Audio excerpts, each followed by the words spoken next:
Testing, testing.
The meeting is now called to order. Legislators, please take your seats.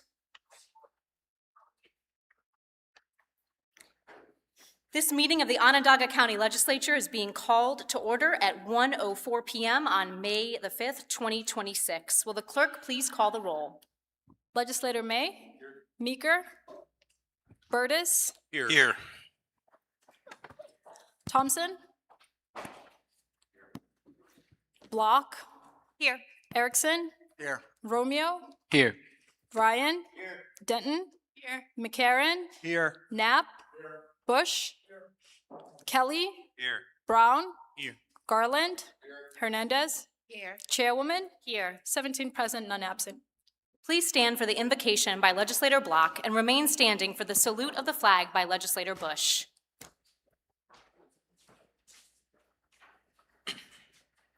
Good afternoon, everyone. When deciding what to share today, I reflected on my lifelong connection to Syracuse. My extended family was very active in their faith at Assumption Church, where I was baptized and my grandparents served every weekend. I looked to their example of service as I worked to improve the lives of Onondaga County citizens. My hope is that we can recognize the power of understanding, hope, and patience to continue this mission in the legislature. The memory of my grandparents calls to mind the prayer of St. Francis. Feel free to join me in reciting it if you know it. Lord, make me an instrument of your peace. Where there is hatred, let me sow love. Where there is injury, pardon. Where there is doubt, faith. Where there is despair, hope. Where there is darkness, light. Where there is sadness, joy. O Divine Master, grant that I may not so much seek to be consoled as to console, to be understood as to understand, to be loved as to love. For it is in giving that we receive, it is in pardoning that we are pardoned, and it is dying that we are born to eternal life. Thank you. To the flag of the United States of America, and to the republic for which it stands, one nation, under God, indivisible, with liberty and justice for all.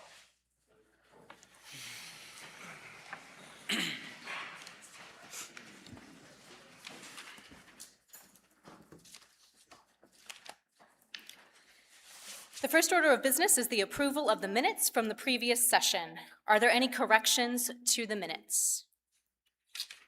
Seeing none, the minutes are approved. Are there any communications to be presented? As listed on the agenda. Thank you. Please see the agenda for communications, which contain a number of letters regarding appointments to boards and commissions. Additionally, may Legislator Erickson please join us with his esteemed guests from the Atisco Lake Preservation Association to present a gold seal.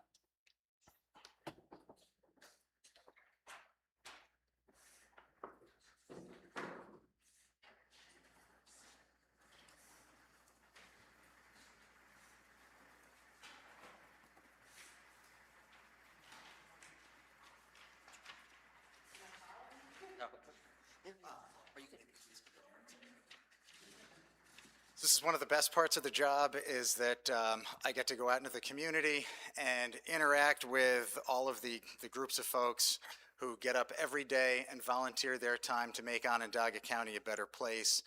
And one of those, I get to honor two of those groups today, the Atisco Lake Preservation Association, and in a minute, the Skinny Atlas Lake Association. These groups do outstanding work on a volunteer basis.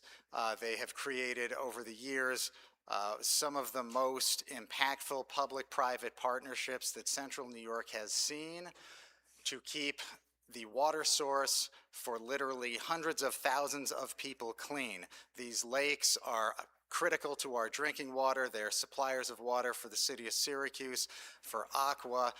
These are bodies of water that we care about, that we desperately need to preserve, to protect, and to keep clean. And the folks of the OLPA have brought years of experience to bear, volunteerism to bear, and have done the work that in many other places is frankly done by government agencies themselves, to go out, get up every day, and do it on a volunteer basis to keep critical water sources clean. It's a testament to them and to their hard work. I am so happy that I get to honor them today, and I am so grateful that I have gotten to know them. We owe them a deep debt of gratitude, and this award feels like literally the least we can do to thank them for their outstanding work over the years. I'll ask the clerk to please read the citation, and we can join them in a round of applause. Recognizing the outstanding stewardship of the Otisco Lake Preservation Association. Whereas the Otisco Lake Preservation Association was founded in 2009, whereas association works to preserve the health, beauty, and welfare of Otisco Lake by managing invasive species, reducing erosion, and promoting lake-friendly practices. And whereas the OLPA has and continues to protect and improve the water quality of Otisco Lake through promoting local and regional planning for watershed stewardship, addressing invasive species, advocating for actions to preserve the Otisco Lake watershed, education and community outreach, and whereas the OLPA, the County Health Department, and Onondaga County Water Authority partner to educate the community about proper maintenance and care of septic systems while providing financial incentives to dozens of properties, and whereas through initiatives like Save Otisco Lake, members collectively are recognized as a greater force by Onondaga County and the Department of Environmental Protection, and whereas through the actions of the OLPA, Otisco Lake continues to be a reliable supplier of clean water to thousands of Onondaga County residents. Now, therefore, be it resolved that Legislator Gregory Erickson and all the members of the Onondaga County Legislature do hereby recognize and honor the outstanding stewardship of the Otisco Lake Preservation Association.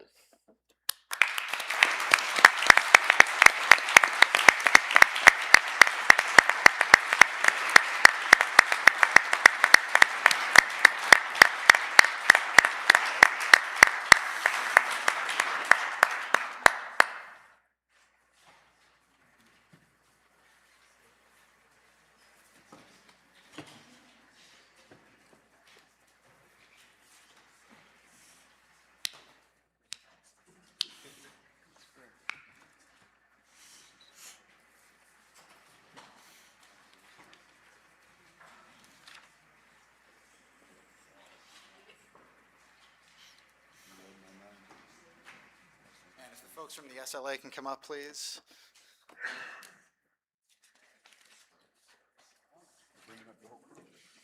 SLA.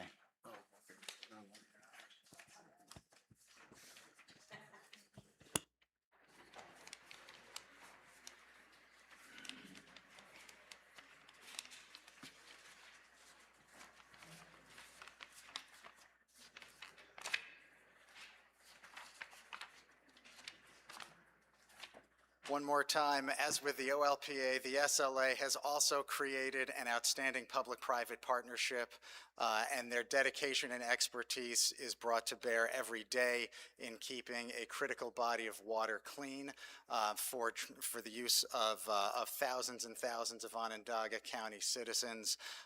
Their work is just, it is staggering, from education to taking on invasive species, to protecting the watershed. These are more folks who get up every day on a volunteer basis, bring loads of expertise academically, loads of years of relationships in the community, and put that to work to keep our drinking water safe, to keep it clean, and to keep this area a place where outdoor recreation can continue to be a major attraction and part of our quality of life. So thank you to the members of the SLA, and I'll ask the clerk to read the citation. Recognizing and honoring the Skinny Atlas Lake Association for outstanding sustainable and environmental work. Whereas in 1969, the Skinny Atlas Lake Association, SLA, began as the Skinny Atlas Lake Pure Water Association, which was created to protect and preserve the lake and its watershed. And whereas in 1971, the organization secured 501c3 status, cementing its coordinated, science-driven commitment to preserve the lake for generations to come. And whereas the SLA not only protects but works to improve the water quality of Skinny Atlas Lake and its watershed through water monitoring, response planning for algal blooms, addressing invasive species, advocating for actions to preserve the watershed, education, and community outreach. And whereas the Skinny Atlas Lake is a vital water source for the city of Syracuse, it is not immune to increasingly frequent HABs, which makes proactive monitoring and watershed protection efforts essential to safeguard this crucial resource. And whereas by integrating cutting-edge technology, research, and strong community and institutional partnerships, SLA has implemented programs like their Lake GIS mapping project as a model of how science can advance both environmental stewardship and public well-being. And whereas through the actions of the SLA, the water quality of Skinny Atlas Lake has remained one of the world's cleanest, most pristine bodies of water and a reliable supplier of clean water to thousands of Onondaga County residents. Now, therefore, be it resolved that Legislator Gregory Erickson and all members of the Onondaga County Legislature do hereby recognize and honor the Skinny Atlas Lake Association.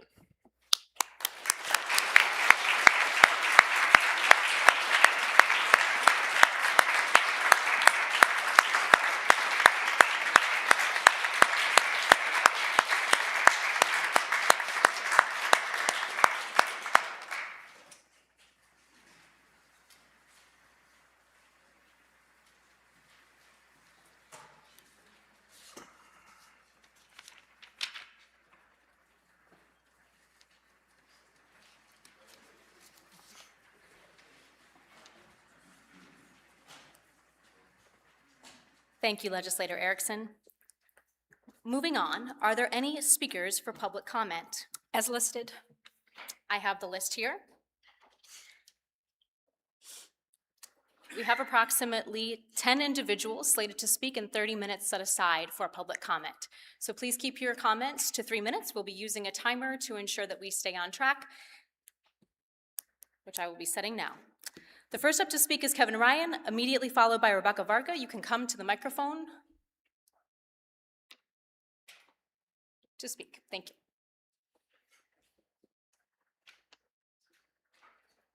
Members of the Legislature, Chad, I stand here before you today as a former board member of the Onondaga County Industrial Development Agency, and I stand here today to encourage you to vote against these new appointments.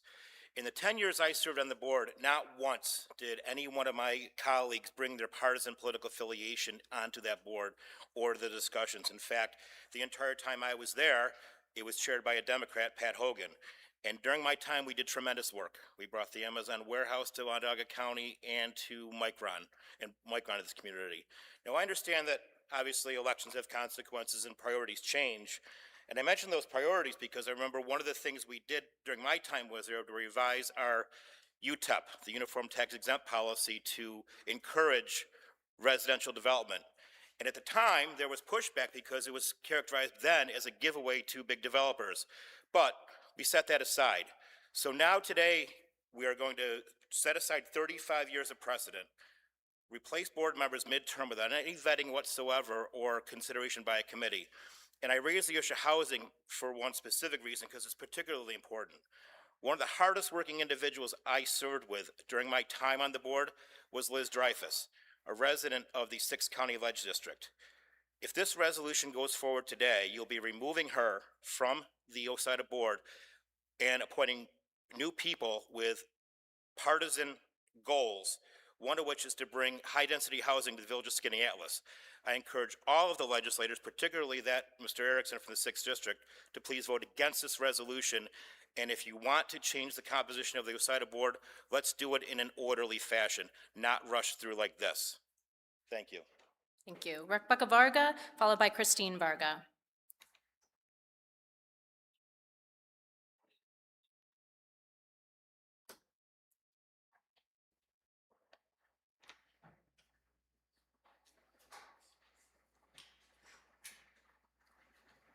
I believe we must pause and consider the path we are choosing with the Onondaga County Industrial Development Agency. For many years, this legislature, regardless of which party held the majority, has followed an important tradition, allowing appointed members of the IDA to serve out their terms. That practice wasn't accidental. It was deliberate. It protected continuity. It preserved institutional knowledge. And most importantly, it sent a clear message to businesses, investors, and our community that the IDA is a stable, professional body focused on creating jobs and opportunity, not a prize to be reshaped with every shift in political control. Sitting members whose terms had not expired are being removed. New appointments are moving forward without the full committee review and transparent public vetting that an agency of this importance deserves. And that brings me to the heart of my concern. Are we treating the IDA as a stable economic development authority or turning it into a political appointment body? We've walked this road before. Just recently, when Democratic Chair Pat Hogan's term expired, he was allowed to continue serving in the name of stability and continuity. That decision showed wisdom and restraint. It recognized that the IDA's strength depends on some independence from short-term politics. That understanding now appears to be changing. Beyond the process concerns, we must also examine whether these proposed appointments align with the IDA's core mission of attracting investment, retaining employers, and driving economic growth. The nominees' backgrounds primarily reflect experience in impact investing focused on divesting from certain industries, community organizing and nonprofit leadership, policy advocacy, and housing policy, along with zoning reform. These areas, while important in their own right, differ substantially from the core expertise in corporate finance, industrial recruitment, business incentives, and private sector economic development that the IDA requires on a daily basis. Good government is about more than good intentions. It is about sound process, respect for precedent, and building institutions that earn public trust. When we weaken those foundations, especially for an agency as critical as the IDA, we risk eroding confidence among the very investors and employers we need to move our country forward. Thank you. Thank you. Christine Varga, followed by Anita Cottrell.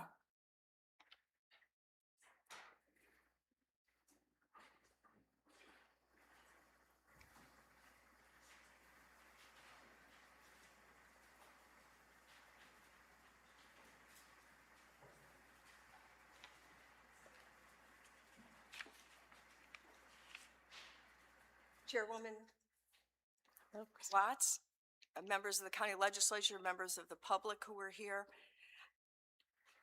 I'm here to voice serious concerns about the recent nominations to the Industrial Development Agency. These nominations are not only rushed and unqualified, but also legally questionable. We are witnessing an unprecedented move. 4 legally appointed and fully qualified IDA members are being replaced before their terms are even up. They're being replaced by people who do not have the experience in stimulating economic development and growth. They're being appointed merely for their political agenda. This is not how good governance should work. This is not good for the economic development of our county. If there were true confidence in these nominees, the Democrats would have welcomed committee review. Instead, their process was sidestepped. The reason is clear. These nominees cannot withstand the scrutiny that such committee review would bring. We cannot allow the integrity of this important body to be compromised for political convenience. Let's talk about what's at stake. Micron represents the largest private investment in New York State history. Micron will bring along a wave of supply chain companies. Micron will create a pressing need for new housing to support thousands of incoming workers who will help drive our region's growth and prosperity. The IDA holds the keys. It controls the tax incentives and makes the crucial development decisions that will determine whether this transformational opportunity succeeds or fails. Now is not the time for questionable appointments or hasty decisions. We must ensure that those at the helm of the IDA are qualified, vetted, and committed to the public good. Our future and the future of thousands of working families depends on the choices we make now. Let us stand together for transparency, competence, and the long-term interests of our community. Thank you. Thank you. Anita Cottrell, followed by Todd Fitzsimmons. Okay. Todd Fitzsimmons, followed by David Stott.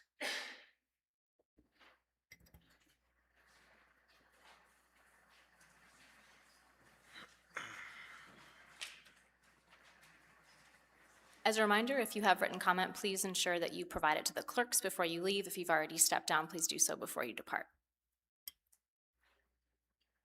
Hi, thank you. My name is Todd Fitzsimmons. I'm the founder of Forever Chemicals and the president of Smart Tank Corporation. I have 40 years experience in working with the DEC, protecting groundwater from petroleum contamination, leak detection systems and things. I'm here to speak about PFAS, which if you're not familiar with, they're extremely harmful toxin that is typically measured in parts per trillion. There is no safe level for PFAS. 1 part per trillion is not safe. The federal drinking water limit is 4 parts per trillion, as this is what they found to be enforceable and detectable. The Micron project currently has no enforceable PFAS limits. Accommodations have been made at the federal and state level. On day one, the current administration had eliminated proposed EPA regulations for PFAS discharge. 4 months later, Howard Lucknick killed the financing for the PFAS reduction and innovation part of the CHIPS Act bill. New York State DEC Speedies permit has no enforceable limits. It only has monitoring. It only also has a test that detects the first generation of PFAS. The semiconductor industry has played a cat and mouse game with PFAS. The compounds that were regulated, they would quit using and start using other compounds. They changed the regulations and they changed again. There were 40 compounds in particular that are detected by the current EPA method 1633. Cornell did a study last year and found 133 different PFAS compounds typically used in semi-fab discharge. Of those, the current testing only detects about 6% of those PFAS. The other 96% are undetectable. The Brown and Caldwell report for the design of the industrial treatment train is using points to a membrane bioreactor for treatment technology for PFAS. PFAS don't break down biologically. The fluorine-carbon bond is the strongest bond known in organic chemistry. That's why they call them forever chemicals. The only way a membrane bioreactor can reduce PFAS is to aerolyze them. And that's what a membrane bioreactor does. It bubbles up through.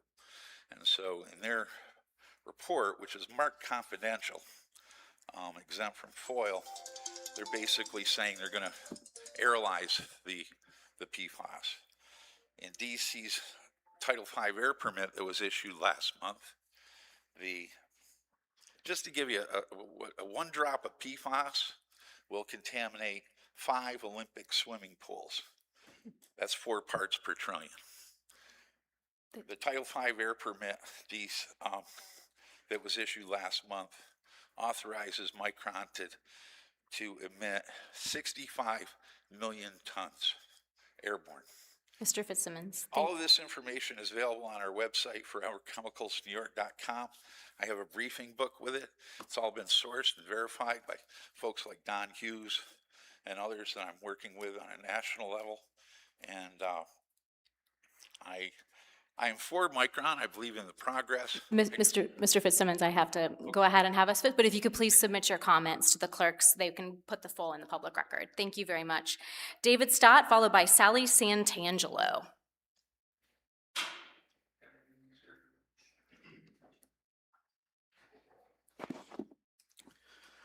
All right, I'd like to say thank you to all of you. I've been in your seat. I'm wearing a purple tie for a reason. My name is David Stott. I served as a town councilman in Town of Salina, county legislator here in the 4th District, now the 5th, where I reside. I'm a candidate for Town of Salina supervisor.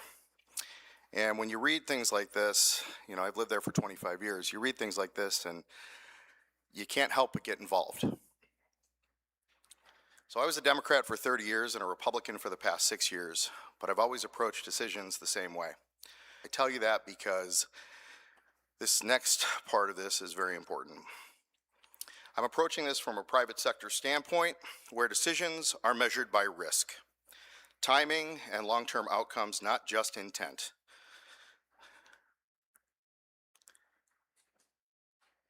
In the real world, decisions are not judged by intentions. They're judged by results. And this is very important, and I'd like you all to think about this, please. This is the lens that I'm asking you to look through, the lens of risk. The Micron project, as stated eloquently by other speakers, is one of the largest manufacturing projects, not only in this state, not only in this country, but in the world. Has national security implications. It has our children's, our grandchildren's, and our great-grandchildren's cell phones to think about. The technologies, the helicopters, all these things that are important to our society. The Micron project is very important, but it's not the only thing. Projects like this are managed through risk, execution, timing, and governance. What's being discussed right now, reshaping the board, replacing members, introducing new priorities early, changes that risk. Even if the intent is housing, regardless of the intention behind it, companies don't look at it that way. They don't look at intent. They look at what that tells them. It's a signal of instability. Investors, suppliers, partners, future businesses, considering this region, it's a signal. Things can change quickly. Direction can shift easily and early. Leadership may not be consistent. That's real risk. And I'll blow through this last part here. Adding uncertainty makes things significantly harder. Changing OSIDA midstream after they've worked on Amazon and Micron, and they continue to do so, that was built on consistency and trust. And I would ask you for balance and restraint to work through the process. Thank you. Thank you. Please give your printed remarks to the clerks. Sally Santangelo, followed by Derek Pratt.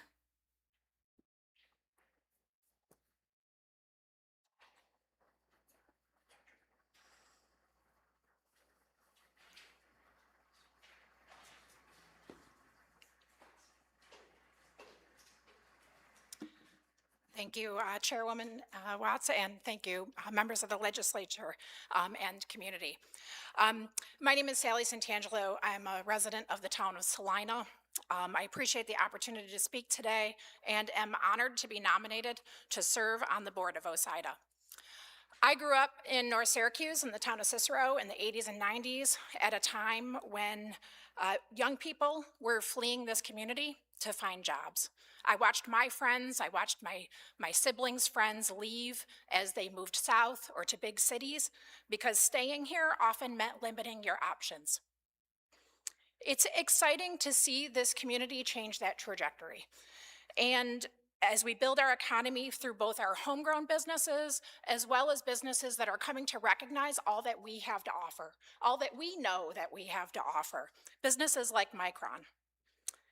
As a mother of 3 teenage boys, including one studying to be an engineer, I'm incredibly hopeful about what our future in Central New York offers them and what their lives, as they try to figure out what their lives will be, what they will do with their lives, and where they will do it.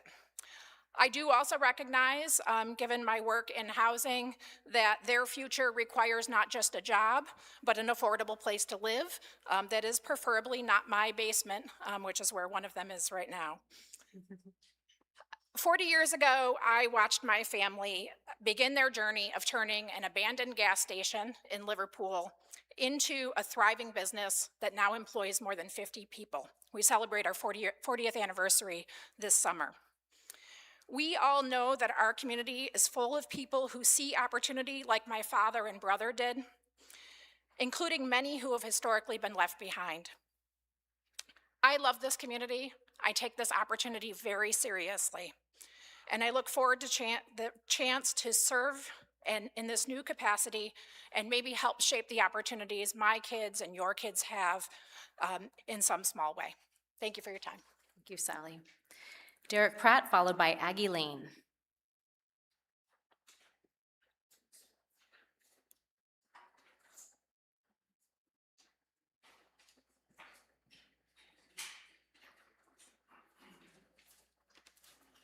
Hello, County Legislature. I'm Derek Pratt. I'm a resident of Onondaga County, as well as Director of Education at the Erie Canal Museum here in Syracuse, as well as a member of the Underground Railroad Consortium of New York State and on its Freedom 2027 committee. I am here to urge you to approve the resolution for the Harriet Tubman Underground Railroad Byway.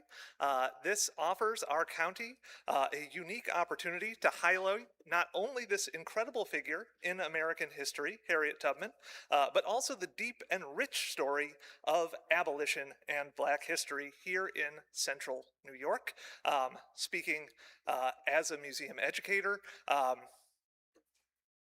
these byways have a huge impact on the ability of children and adults to learn through things like grant funding and also attract numbers of tourists. I have led numerous tours on our Pathways of Resistance tour looking at the abolitionist history along the Erie Canal and also being involved in the canal. I've seen the impact that various heritage corridors have on the state, attracting millions of visitors annually.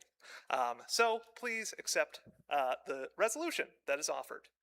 Also, my 2 cents on the OSIDA thing: accept the slate as is. As the first speaker said, it's been decades of corporate giveaways. As the second speaker said, we have had people who are not person-focused, but instead corporation-focused, which this new slate offers. So thank you for your time. Thank you. Aggie Lane, followed by Wendy Vanderwater.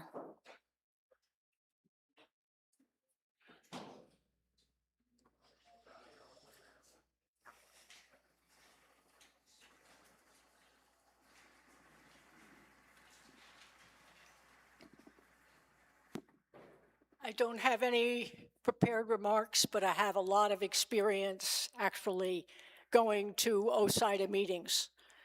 So that was when OSIDA actually decided to encroach on the city's territory and took the core project and then the Destiny project.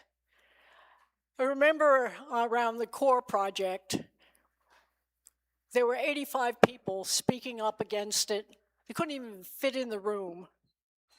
They had to, for the vote, actually, so people could watch the vote, they rented the on-center, and about 100 people came out to watch them sort of just, oh no, we're going to take that over. They threw us a bone, and it was to actually, we were hoping to get a community benefits agreement around the core project. And one of the things we wanted them to do is to find out actually who works on these projects, because it's a local labor law policy. And they voted to actually buy LCP Tracker. And guess what? They never bought it. And then we sat down with Chairman Ryan McMahon back then and said, what is this? Look at this vote. Oh, I'll look into it. But it never happened. So it'd be nice to have a more responsive OSIDA board. I actually know Decca Dancel very well because she was the president of Urban Jobs Task Force. I was one of the co-founders. So I know the work that she has done on the I-81 project to get 15% local hire. It'd be great to get some voices that were responsive actually to the community. And around Micron, Micron has promised first source hiring for graduates of Syracuse Build, and actually a goal, a percentage goal, to make sure disadvantaged communities get some of those construction jobs. OSIDA will be taking the data. Will we see the data? That's the big question. Will we see it? So it'd be nice to have sort of someone actually not just watching after Micron's interests, but holding Micron responsible to not only the jobs they're promising, but also making sure that we don't contaminate our rivers with PFAS. So. Thank you, Aggie. Wendy Vanderwater, followed by Nikita J.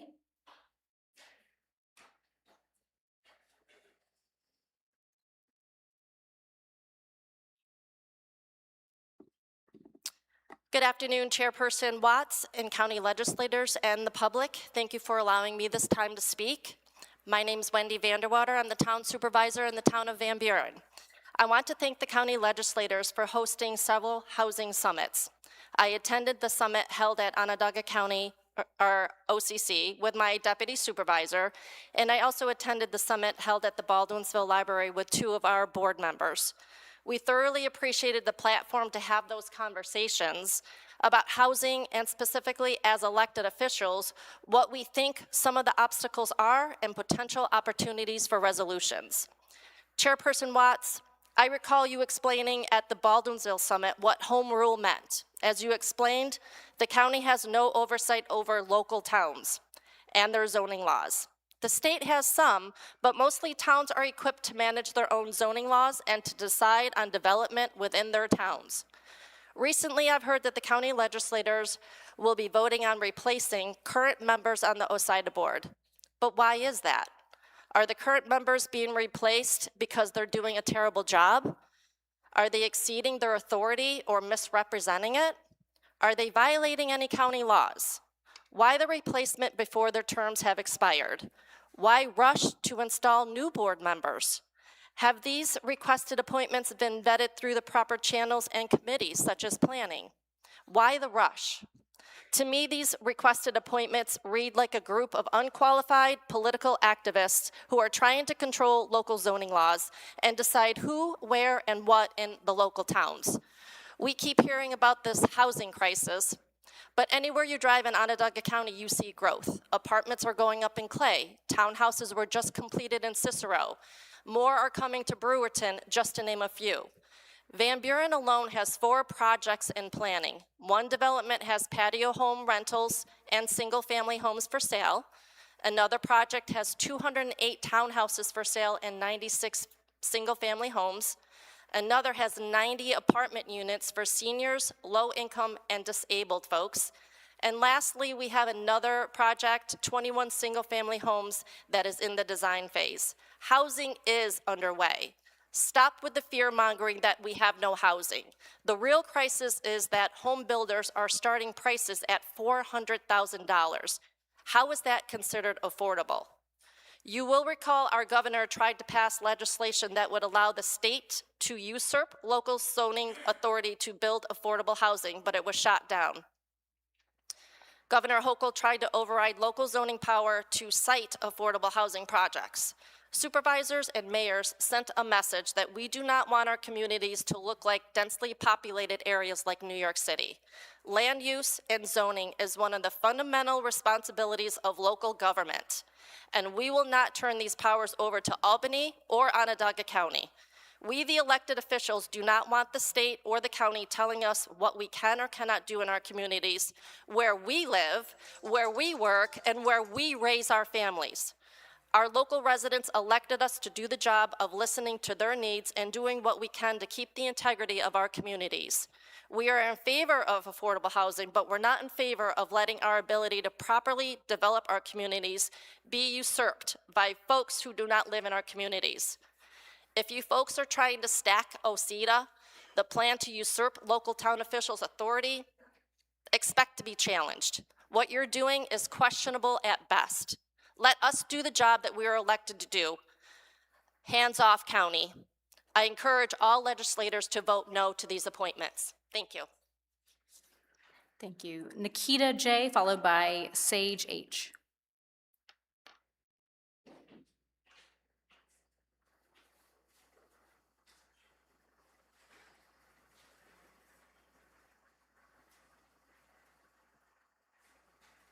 Good afternoon. My name is Nikita Jankowski, and first of all, I would like to thank you all for including the Harriet Tubman Byway resolution on the agenda today for vote. And just wanted to share a few words that Harriet Tubman Byway, the proposed byway, is a 550-mile byway that's proposed to go across the state from New York City all the way to Niagara Falls. We've been working on this for years, and this is something that will be included, if adopted, in Onondaga County along with the rest of the state, will be able to make a major tourism product. This would help to continue the story of the flow of freedom throughout our state that has had a huge impact with the Underground Railroad, the freedom seekers that tells their stories, as well as Harriet Tubman, but also it has a bigger impact as far as with the economy. It's a tourism product. Maryland showed that they had much success years ago when they implemented a Harriet Tubman Byway, generating millions to their local economies with people that are visiting, and we're hoping to do the same thing throughout the state. It's been adopted in several different communities across the state, mostly the ones around us, all the way from Niagara Falls to Cayuga County, Madison County, some other counties throughout the state. Downstate, my colleague Sage, he's coming up to speak next, and he's going to talk about some of the implications of it as well. But we really thank you for your ear and listening to us and including it on the agenda, because this is an exciting time for our state to include another tourism product, to add more resources for our community, as well as telling the story. This will be a living classroom that we'll be able to show our local students, as well as people that are visiting our area, and to tell us how great it is. And also, thank you, Derek, for also speaking, because the Harriet Tubman Byway was also really instrumental on the Erie Canal as well. So thank you for your time, and we look forward to your vote. Thank you. Sage?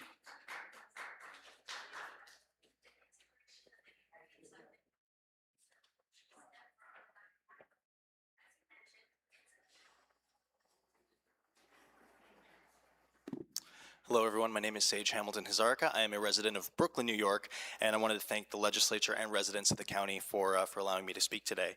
I represent the Harriet Tubman Byway, an initiative of the Niagara Falls National Heritage Area. Members of our steering committee include representatives of the New York Canal Corporation, the Erie Canalway National Heritage Corridor, and the Erie Canal Museum. And Visit Syracuse has also been a core tourism supporter and advisory group for this byway initiative, alongside the tourism offices of Tour Cayuga, Visit Seneca, and Madison County Tourism, among others. I also represent the Underground Railroad Consortium, a nonprofit of which the Erie Canal Museum, the Onondaga Historical Association, and the Barnes House Historic Site are also members. I've had the pleasure of speaking to legislature members in the past about the historic details and the logistics of the Harriet Tubman Byway, of which you're probably familiar with by now. But today I want to emphasize the importance of Onondaga County for the transportation and tourism infrastructure integral to this byway initiative. Syracuse and Onondaga County sit at the literal center of New York State, and there's no easier way for people who are traveling by plane, by bus, by car, by bike, give them the opportunity to explore what's in Syracuse and connect it to the other parts of Underground Railroad history that would lead them to book more hotel nights, spend more money at local businesses. And as the president and CEO of Visit Syracuse, Danny Liedtke, mentioned previously here, when people come for events like basketball season, we want them to be able to experience more things outside of just what they do on the Syracuse campus. So this is a great way, an example for people to explore more of what Onondaga County as a whole has to offer, as well as connect their travel into Syracuse to other surrounding areas. When the entire byway is implemented across New York State, you'll see hopefully people coming from further and further away and spending more time here because there's so much history and also other experiences that can be had here in the county and in the city. So as an out-of-towner who gets to come here and enjoy what the city and the county have to offer, I'm happy to keep telling people from other places to do just that and consider starting their journey along the future Harriet Tubman Byway right here in Onondaga County. Thank you all for your time. Thank you, Sage. Is there anyone else wishing to speak to items relevant on the agenda? Please come forward.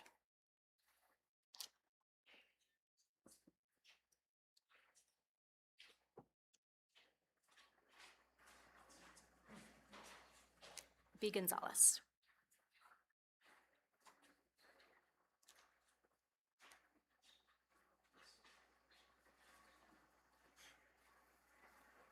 Chairwoman, legislators, and members of the public, thank you for the opportunity to speak today. My name is B. Gonzalez, and I am a heritage tourism consumer, and I'm here to express strong support for the New York State Harriet Tubman Underground Railroad Byway. This byway is a 550-mile heritage corridor that traces the journeys of Harriet Tubman and other freedom speakers across New York State. It highlights documented Underground Railroad sites, landscapes, waterways, and communities that played a role in the fight for freedom. It also connects established routes in Maryland, Delaware, Pennsylvania, and Ohio. And just 2 weeks ago, I did the Maryland Trail. Phase 2 of the route travels directly through Syracuse and Onondaga County, following the Erie Canal and the abolitionist networks that defined our region. Syracuse was known nationally for its open defiance of the Fugitive Slave Act and for protecting freedom seekers. Supporting this byway affirms that history and honors the people who stood for justice long before it was safe or popular to do so. The byway is also an economic opportunity. Heritage tourism is one of the fastest growing sectors in New York. Visitors who travel these routes spend money in local restaurants, hotels, museums, and small businesses. This designation positions our county to benefit from statewide and national attention, including potential All-American Road status. Just as important, the byway is an educational resource. It provides a living classroom for students, families, and community groups. It offers accurate research-based interpretation of Underground Railroad history and elevates inclusive storytelling that reflects the diversity of New York's past and present. Supporting this byway is a low-cost, high-impact investment in our history, our economy, and our future. It strengthens our identity as a county rooted in courage, community, and the pursuit of freedom. For these reasons, I respectfully urge the legislature to adopt a resolution of support for the New York State Harriet Tubman Underground Railroad Byway and ensure that Onondaga County continues to play a leading role in preserving and sharing this important history. Thank you for your time and consideration. Thank you. Is there anyone else wishing to speak? Yes, please come forward. State your name when you come to the microphone, please.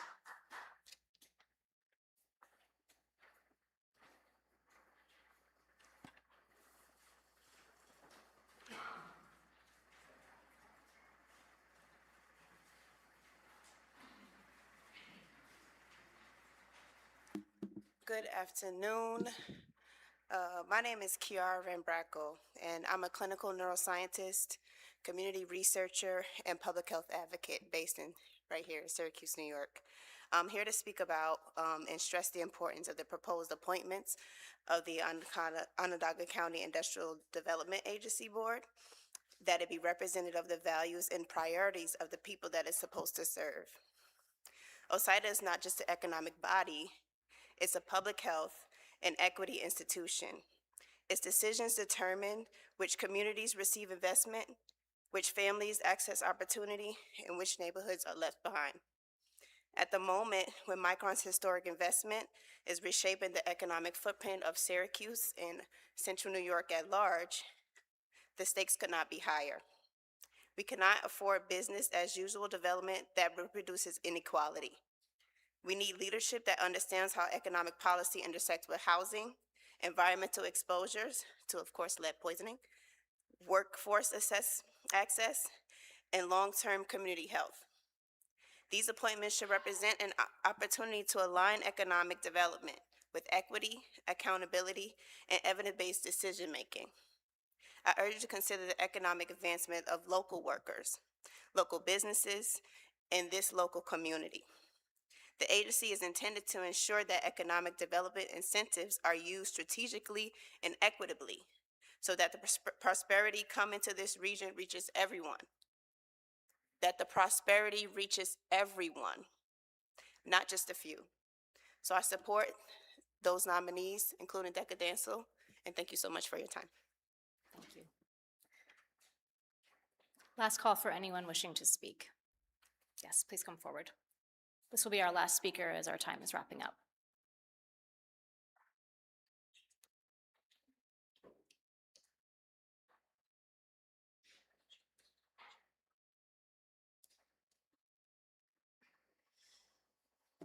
Thank you, Chairman Watts. Thank you, legislators. I am here. My name is Lisa Moore. I'm the Executive Director of the Onondaga Historical Association. And I do not have prepared remarks, but I do want to support my colleagues in the history and heritage community in their support for the Harriet Tubman byway proposal. As a child, I grew up about quarter of a mile from the Harriet Tubman home in Auburn, New York. Very little was known or shown about her presence there, but over time, I've seen that community embrace Harriet Tubman's history and legacy. There's signage, there's tourism, there's a beautiful national park, and it's been wonderful to see that expansion in knowledge and understanding of the life of Harriet Tubman. I think the same thing can happen here with the development of the byway. We ourselves at Onondaga Historical Association are under construction. We're about to have a new community space that would be perfect to welcome school children's, traveling groups, and others who are interested in our local history, whether they come from around the corner or from around the world. We also have a wonderful Underground Railroad exhibition that is showing signs of its age, and having the opportunity to participate in this byway gives us a chance to enhance the resources we have available for those who come to our museum. And frequently we're asked to bring this history out into the community as well. And so I wholeheartedly support the resolution and encourage this legislature to pass it unanimously. Thank you very much. Thank you. As noted, we are out of time for the dedicated speaking to the public comment. However, we can record any additional comments in the minutes. If you brought any prepared remarks or wish to send them, we are happy to do so in the recording of the public comment. The public comment period is now closed. The clerk will now begin calling the districts, starting with District 5. District 5, Ms. Block. None. District 6, Mr. Erickson. Madam Chairwoman, I rise to offer item 1 for consideration. Item 1.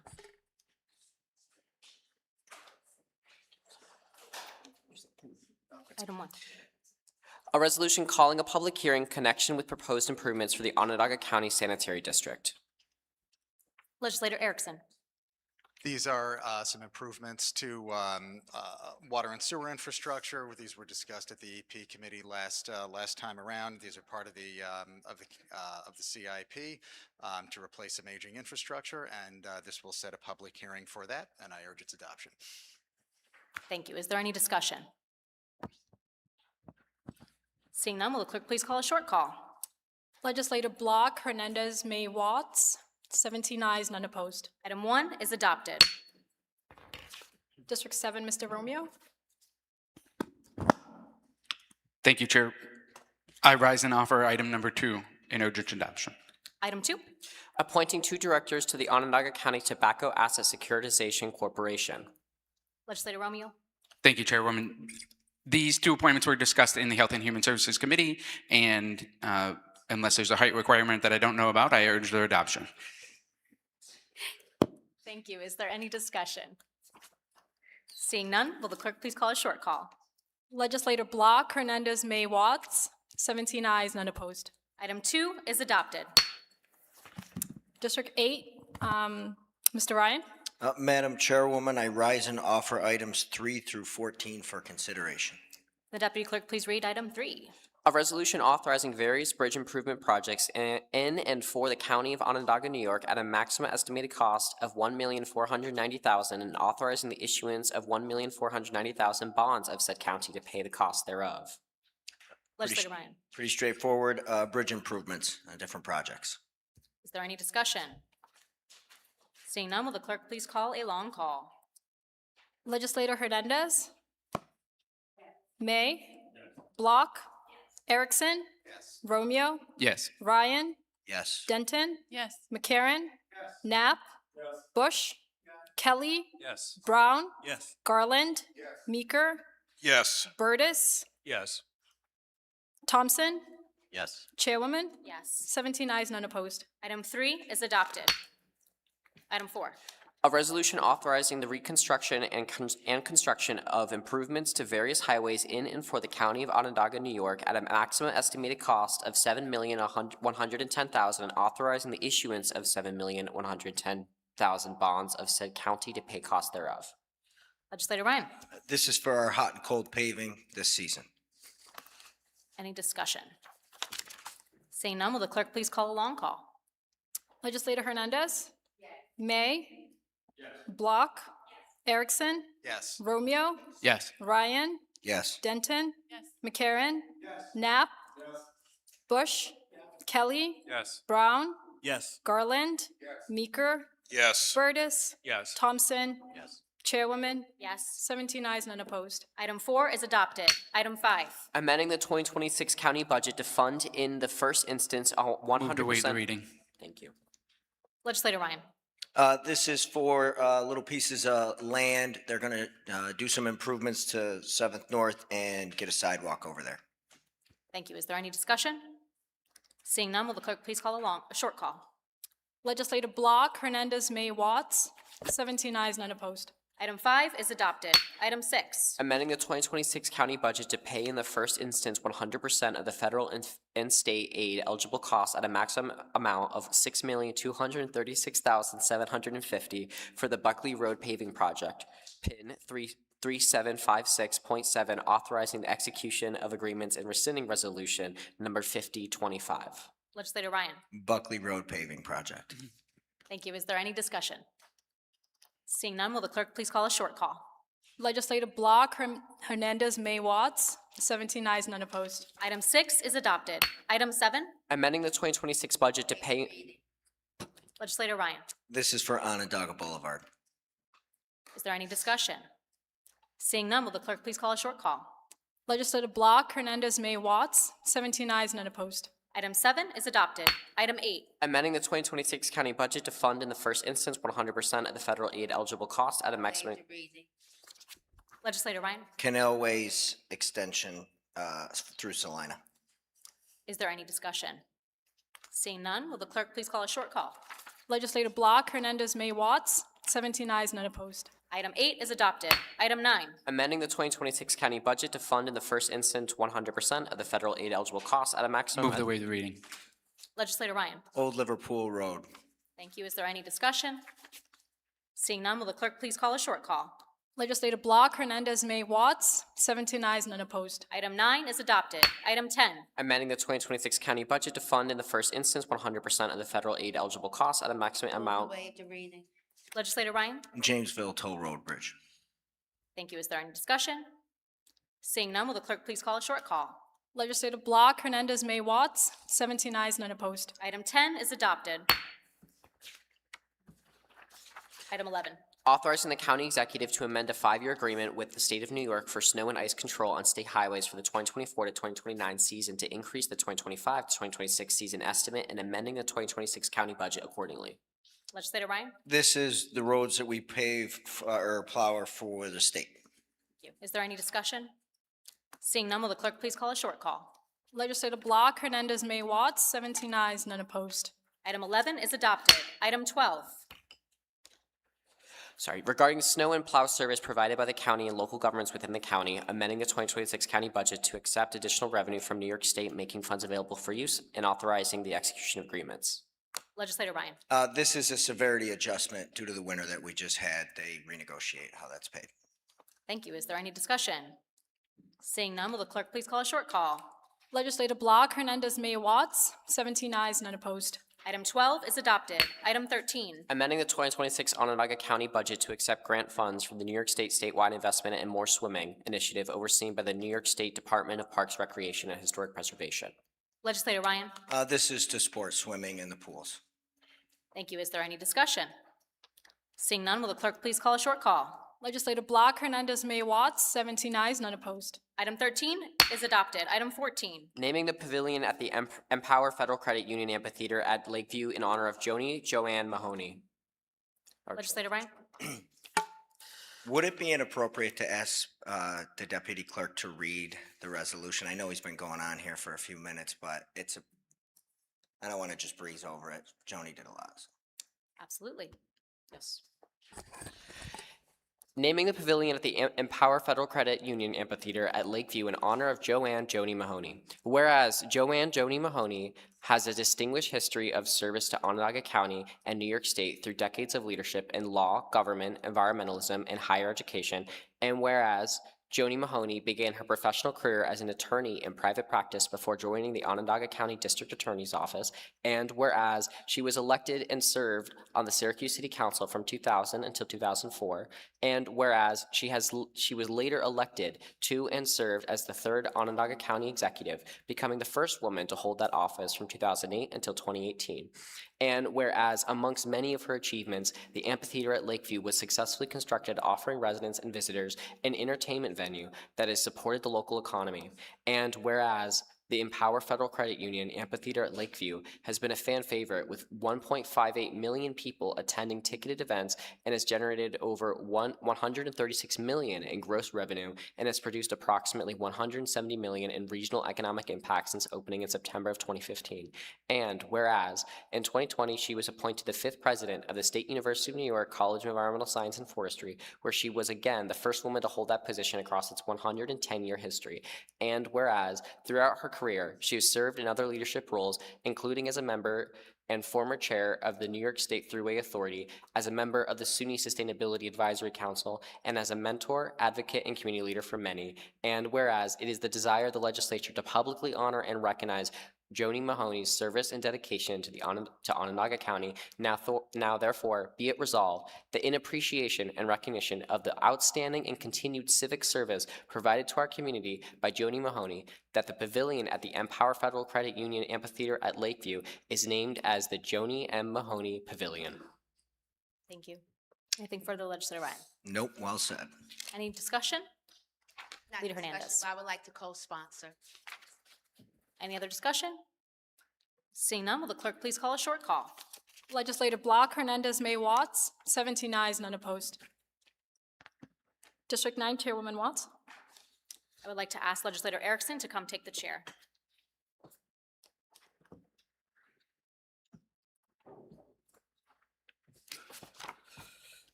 I am requesting a waiver for item 15. Are there any objections to the waiver? Seeing none, the waiver is granted. Excellent. I am here to present the appointments for the CNY Regional Market Board. We are looking to put forward 2 individuals that are found in your packet.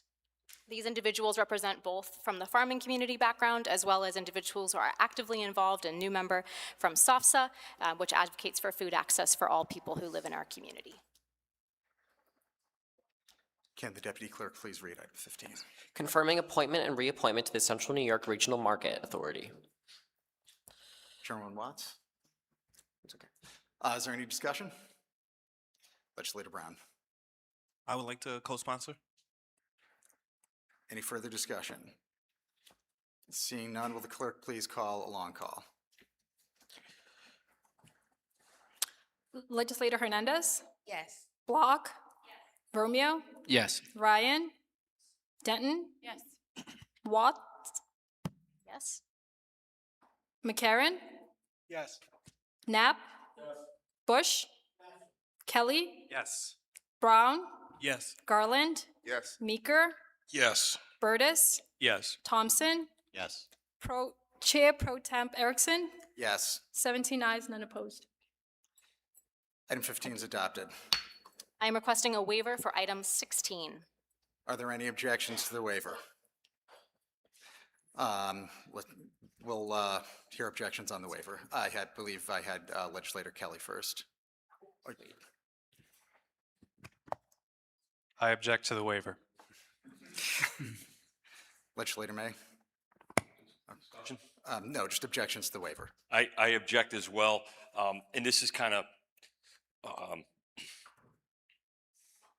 this is already going to require a waiver, and that which we're about to discuss has been changed materially right before session. In fact, 14 pages of information was added to the agenda 25 minutes before we got together. It's a lot to take in. I think there's some legal question as to the ability to get this done.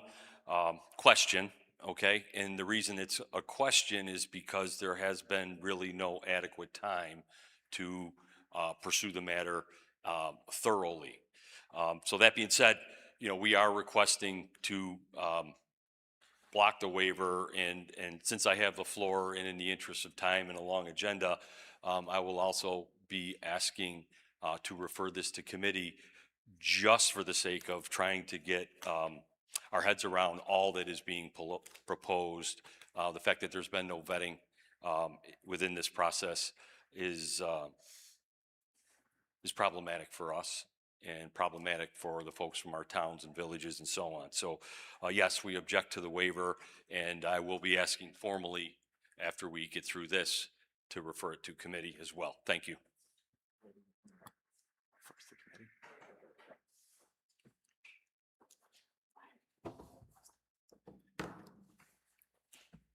Until we're going first, we're voting first on whether to refer to the committee, and then we will then we will handle the question of the waiver. Okay.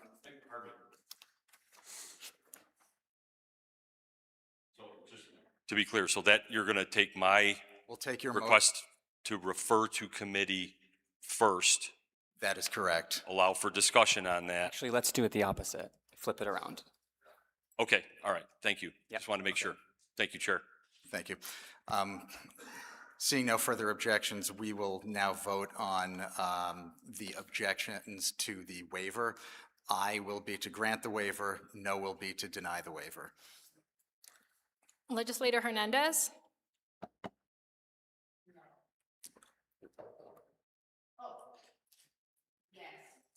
May, No. Block, Yes. Romeo, Yes. Ryan, Yes. Denton, Yes.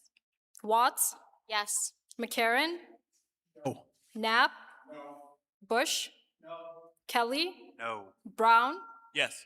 Garland, Yes. Meeker, No. Burtis, No. Thompson, Yes.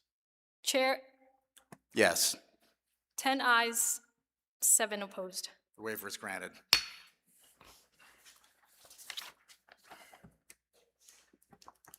Can the deputy clerk please read the title of item? We're going to handle that, okay. We're going to handle the question of the referral next. Legislator May has made a motion on that. Is there any further? I'd like to second the motion. I'd like to make a comment. Relative to the waiver, again, 26 minutes before session, we received what's marked as confidential attorney-client communication from Legislative Counsel that apparently isn't confidential because it's on the public website for everyone to see. So I don't know if this is privileged communication or not. But the fact that we're trying to give legal opinions 20 minutes before session relative to the legality of making these appointments with absolutely no time to review it and talk to the county attorney's office to see what their opinion is relative to the response, I think is abhorrent and unfortunately indicative of the way the process is playing out.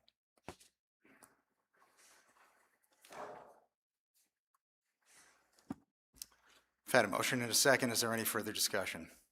Legislator Kelly. Thank you. OSIDA is supposed to be insulated from the toxic political climate that we're living in. The Micron project, which can be viewed as OSIDA's crowning achievement to date, has been supported by presidential administrations on both sides of the aisle, a Republican county legislature, Republican county executive, a Democratic governor, and a Democratic state legislature. There is nothing partisan about the work they do. People have a misconception that the IDA is only concerned with major corporations, and I want to dispel that idea. Just yesterday, I had a constituent present to a local zoning board with his plans to expand his restaurant, his plans to improve accessibility for people with mobility deficits, which means a lot to me in my work as a physical therapist. This proposal was only made possible through the OSIDA Opportunity Fund, which has also supported workforce development with a local barbershop owned by a fellow graduate of Cicero North Syracuse High School. We are training people to do good paying jobs in our community through the work the IDA does. I thought this body was concerned with checks and balances. This resolution directly contradicts that ideal. It's a remarkable overreach of power, effectively turning the OSIDA board into a mouthpiece for the majority caucus, serving at their behest. Until, of course, they vote in a way that rubs somebody the wrong way, when they can be removed without cause, per the resolution, without even a committee process to discuss the work product or their potential replacements. It's unprecedented, it's an abuse of power, a concentration of power. It removes any continuity or stability from the work the IDA is doing. It puts the county's economic future at risk. And I won't ask anyone to change their vote today, but at the very least, I would ask that we do refer this very important matter to committee where it can be discussed at length. Thank you. Legislator Meeker.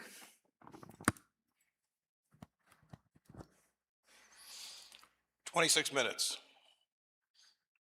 I would encourage all of my colleagues to, at minimum, let's take this to committee. Thank you.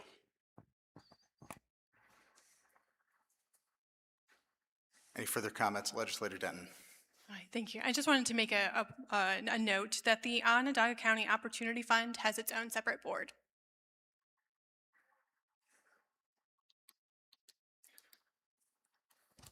Seeing no further comments, I believe Legislator Garland.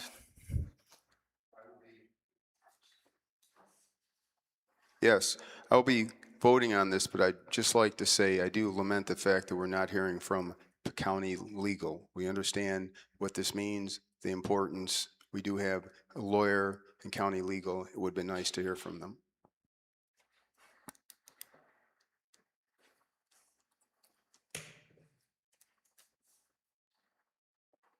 Seeing no additional comments, will the clerk please call a long call? And just to clarify beforehand, I believe a yes vote would be to send this back to committee. A no vote will be to keep it here for today. Legislator Hernandez? May? Yes. Block? No. Romeo? No. Ryan? No. Denton? No. Watts? No. McCarron? Yes. Knapp? Yes. Bush? Yes. Kelly? Yes. Brown? No. Garland? No. Meeker? Yes. Burtis? Yes. Thompson? No. Chair Pro Temp Erickson? 7 ayes, 10 opposed.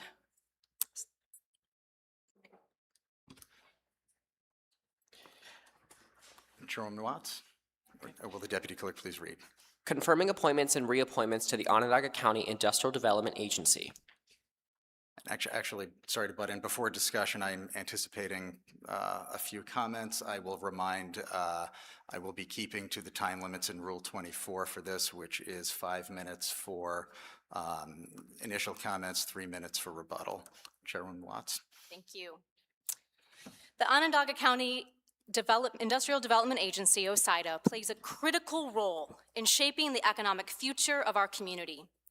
As one of the primary tools available to encourage business investment, job creation, and redevelopment, its decisions have far-reaching impacts that extend well beyond any single project. With that influence comes a profound responsibility. Every incentive granted, every project approved, and every partnership pursued ultimately affects the residents of Onondaga County, homeowners, small business owners, workers, and taxpayers alike. It is essential that these decisions are made with a clear understanding of both their immediate benefits and their long-term consequences. Economic development should not be measured solely by the number of projects completed or dollars invested, but by the quality and sustainability of the outcomes. We must be asking, are we strengthening our tax base? Are we creating good-paying jobs? Are we supporting growth that aligns with our community's values and long-term needs? IDAs can be a vital economic development tool, but that support depends on thoughtful, transparent, and balanced decision-making. The goal should be to maximize its effectiveness while ensuring accountability so that incentives are used strategically and equitably. Ultimately, we all share the same objective: to foster responsible, impactful, and sustainable economic growth that benefits the entire community. When used wisely, the IDA has the potential to do exactly that, serve not just as a catalyst for development, but as a steward of our county's future. Per New York State General Municipal Law, Chapter 24, Article 18A, Title 1, Section 856, Subsection 2, it is this legislature's responsibility to make appointments to the OSIDA Board to ensure that these crucial values are represented in the decisions and actions of our county's IDA. According to said law, except as otherwise provided by special act of the legislature, an agency shall consist of not less than 3 nor more than 7 members who shall be appointed by the governing body of each municipality and who shall serve at the pleasure of that appointing authority. Accordingly, today, as the chairwoman of this legislature, I'm putting forward this renewed board lineup, which has representation of professional and lived experience related to corporations, small businesses, labor, housing, investments, development, and more. These individuals are rooted in our community, coming from different backgrounds and perspectives that make up our diverse county.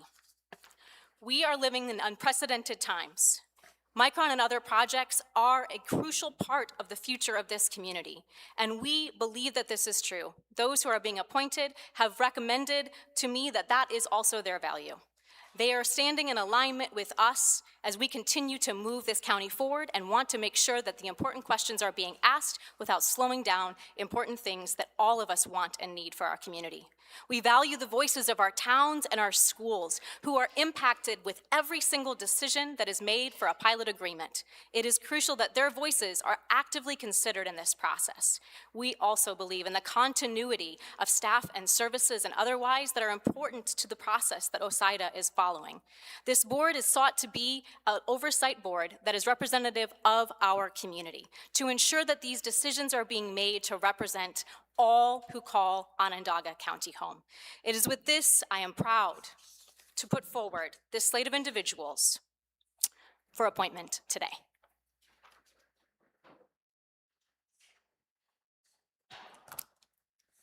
Is there any discussion? Legislator Denton. Thank you. There are amazing, promising projects happening across Onondaga County, from the redevelopment of Shoppingtown Mall to Micron and more. We are in an exciting time. The decisions we make today will impact how Onondaga County handles the growth we are expected to see in the years to come. We need to be intentional, thoughtful, comprehensive, accountable, and we need to lift as many residents as we can up so we can see success here in Central New York. This is why I'm excited to support these appointments who will carry out the OSIDA's mission, which I'd like to quote here. It's to stimulate economic development, growth, and general prosperity for the people of Onondaga County by using available incentives, rights, and powers in an efficient and cooperative manner, end quote. These decisions by this board impact revenues and services at the county, city, town, village, and school levels. Local municipalities are struggling with rising costs, as we all are, and we will need to be mindful moving forward with the impact to our communities, making sure we all benefit. With these appointments to OSIDA, our goal is to preserve and build upon the relationships that have already been made, build new ones, and make our community stronger. I would like to thank everyone who has served on the OSIDA's board in the past, and I really look forward to the future economic development opportunities we will see from OSIDA going forward. Thank you.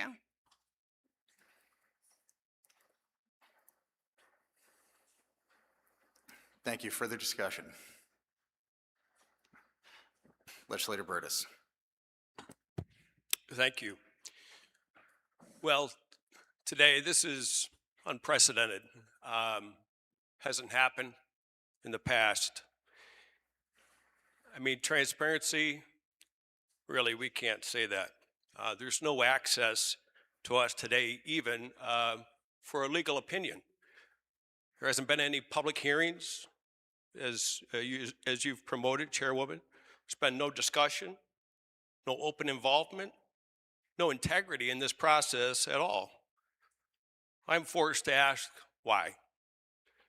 This is clearly Democrats exercising power in their control. It has been said in the press that Democrats are ensuring their priorities take precedence when deciding who gets generous tax breaks. And that's what we heard again. The chairwoman has been quoted to say we want to make sure we are getting projects in a way that are responsible for all that are impacted. Doesn't that happen now? Do you have an example of what you're referring to? The city and towns play a role in the planning and zoning process. Are you inferring that OSIDA should have total control? Also, how does OSIDA, which is designed to create jobs and economic growth, play a role in housing, which is what you are so focused on? OSIDA's mission, as listed on its website, is to stimulate economic development and growth. This takes us down a dangerous path. What we've heard today is risking the independence of board members who served terms up to this point, but now they'll serve at the whim of the chair. And that is not what we've done in the past, and I don't think it's good for what we do in the future. It's true, the chair has a lot of power, but to me today, this is abuse of that power. These folks could be removed on any vote that they don't like. I think it is shameful to cut short the term of 4 excellent volunteers simply because, as you have said, Chairwoman, they don't share your views. This has been said. Want folks that share their views. We never cared about their views. Previously, I cared if they were willing and if they were qualified. This past December, I was accused of rushing my appointments, which is very interesting today. I did send those appointments to Ways and Means Committee, was still accused of that. That didn't happen here. You skipped a step. The process, I'm sorry, is terrible. You did not keep your own procedures. The fact that we have zero communication between us on this is proof that these appointments were rushed on purpose. And it was said to me in December by Legislator Brown, it's very upsetting. And I'm very upset today, regardless of my tone or tempo. You were mad back in December about the same thing after we followed normal procedures when it didn't work for you, right? It didn't work for you then, but it works for you now. And so nobody is upset by it, except for us, which I get, other side of the foot. So much for wanting a deliberative work process. This is very difficult today, I would say, for all of us. I'm reminded of what a wise man once said to me: just because you can doesn't mean you should. I'm going to end my comments by saying thank you. I want to say thank you to all of these people that are willing to step up and volunteer. We all know that we have enough work to do, so for people to be willing to contribute to work for the good of Onondaga County, I appreciate them. I do want to apologize to these new nominees because my vote of no today is not necessarily against them. They have not been vetted, not been considered, not discussed, just thrust upon us and asked to vote. I do not think that the OSIDA board needs to be turned upside down. The good board, the current board is good, and the previous board members have brought us the largest project in U.S. history, which is, of course, Micron. The changes brought forward today would strip this board of those that remain with the working knowledge of the Micron project. And that's been said today, and I think that that's important. This is a huge project. We've heard discussion, we've heard promises, and we've heard opinions about what we would like to go forward, but trust is earned. Today, what we're talking about and what's been proposed here is very reckless. Thank you. Legislator Kelly. Thank you. For a body that touts accountability, checks and balances, and process, I find it deeply troubling that not only was this done without a legislative process, but we're citing little-known statutes and taking active steps to deliberately stifle dialogue and conversation on the floor today. I think we're setting a dangerous precedent with this vote. That being said, I'd like to end on a more positive note, and I truly hope that this slate of candidates, should they be appointed, continue the important work being done, and we certainly welcome their collaboration. Legislator McCarron. I would like a little bit to echo the comments made by my colleague, Legislator Burtis. But mine could be a little different. I think this is a terribly partisan slate of appointments. When I look a little bit at the history of some of the people who are being appointed, we talk about industrial development, and one has no private sector IDA experience, historically a progressive activist. One advocates for the decarceration of criminals and lobbies against companies working with law enforcement.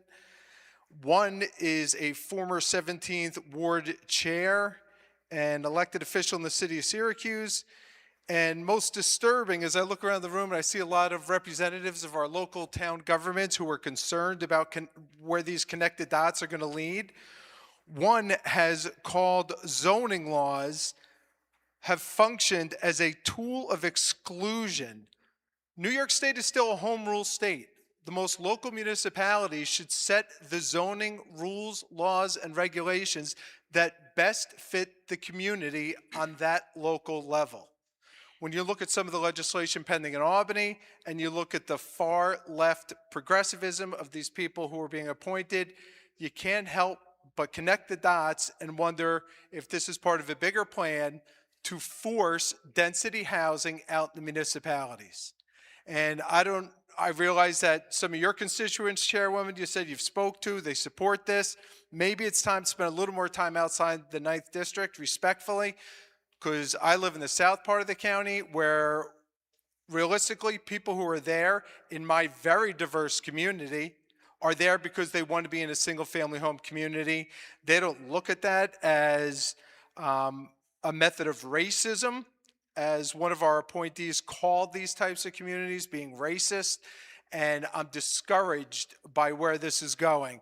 And I'm looking forward to all the other legislators. You, Mr. Erickson, going back to Skinny Atlas, promoting density housing. You, Mr. Ryan, visiting the town of Geddes and Westvale and the West Side and talking about what great successes we're going to have when all this legislation passes.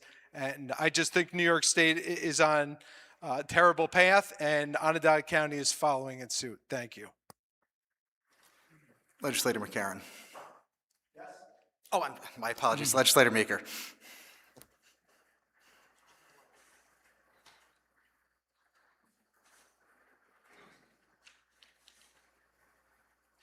First of all, I'll just say that my no vote has nothing to do with the appointments or the reappointment. It's the process.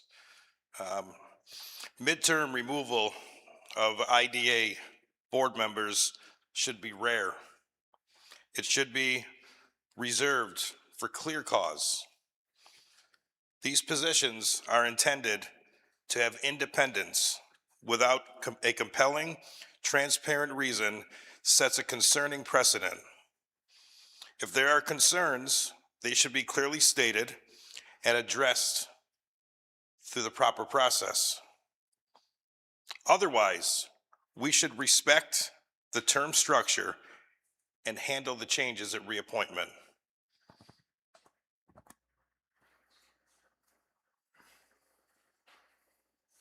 Any further discussion?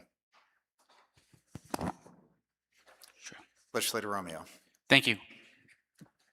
Chairwoman, I've been in all of our committee meetings, and it's my understanding that at those meetings, what I heard was that you were looking for feedback on all of the different boards and board appointments that may be coming up, and you solicited feedback from all of us and took months to do that. I will just say, I appreciate that you took the time, the 5 months, to make a decision and welcomed everybody's input when you were doing that. I know Legislator Burtis did it in only 4 weeks, but I won't hold that against you, Chairwoman, that it took you so long. But I think that the amount of time that you've put into this is admirable, and I appreciate the thoughtfulness in doing that. Legislator Kelly. I think Legislator Romeo is absolutely correct that there has been the opportunity for dialogue, and for that I am grateful. What I don't recall at any point is being asked who should be fired from sitting boards. Legislator Block. Thank you. Our constituents need and deserve more from OSIDA. The excitement expressed by the voters of this county around topics like Micron is matched only by the fear that the prosperity that Micron brings will not be enjoyed broadly. Make no mistake, we want Micron. We want the related supply chain businesses that will support Micron. But what we want more is a thoughtful approach to growth and development that ensures the interests of the folks already here are as recognized, protected, and fought for as those of the people looking to join our community. OSIDA can be a tremendous tool for growth, but it must always operate with a clear vision of the hardworking, tax-paying men and women who have made Onondaga County such a desirable place to set up shop in the first place. Thank you. Legislator Brown.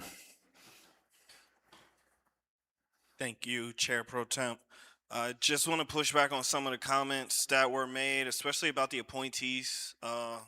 I think that's incredibly unfair and unrealistic to try and depict the work that they've been doing for this community as, less than. These are people who are honorable, who've served this community some decades. And I have to at least stand up to say the people we are appointing are very qualified for that work. I also just want to push back on the home rule notion. I do understand how home rule works, and I get that towns have the right to do that. However, Micron is going to bring a lot of new people into this community. Also, due to what's going on at the federal level, we're going to see a lot of out-migration, and some of that's going to end in our communities. We need to be prepared for when all these new people come into the community. I understand that you don't like looking at people, who are different from you, and you don't want different, cultures. You don't want too many people in your community. But I want to point to Plan Onondaga. In one of the tenets, it says responding to shifting demographics and lifestyle preferences. County Executive McMahon helped put together Plan Onondaga because he sees what's coming. And one of the words in it is clearly walkable communities and higher density housing along strong centers. I am definitely to the left of County Executive McMahon. However, higher density housing is not a far left proposal. That is something that we all need to recognize we need for this community. Micron is coming. If we don't build a housing for the people who get here, they will take our housing. So we need to build housing, and building density is a way you can accommodate for the amount of people that are coming. Thank you. Legislator McCarron. I want to apologize if my comments were degrading to the nominees.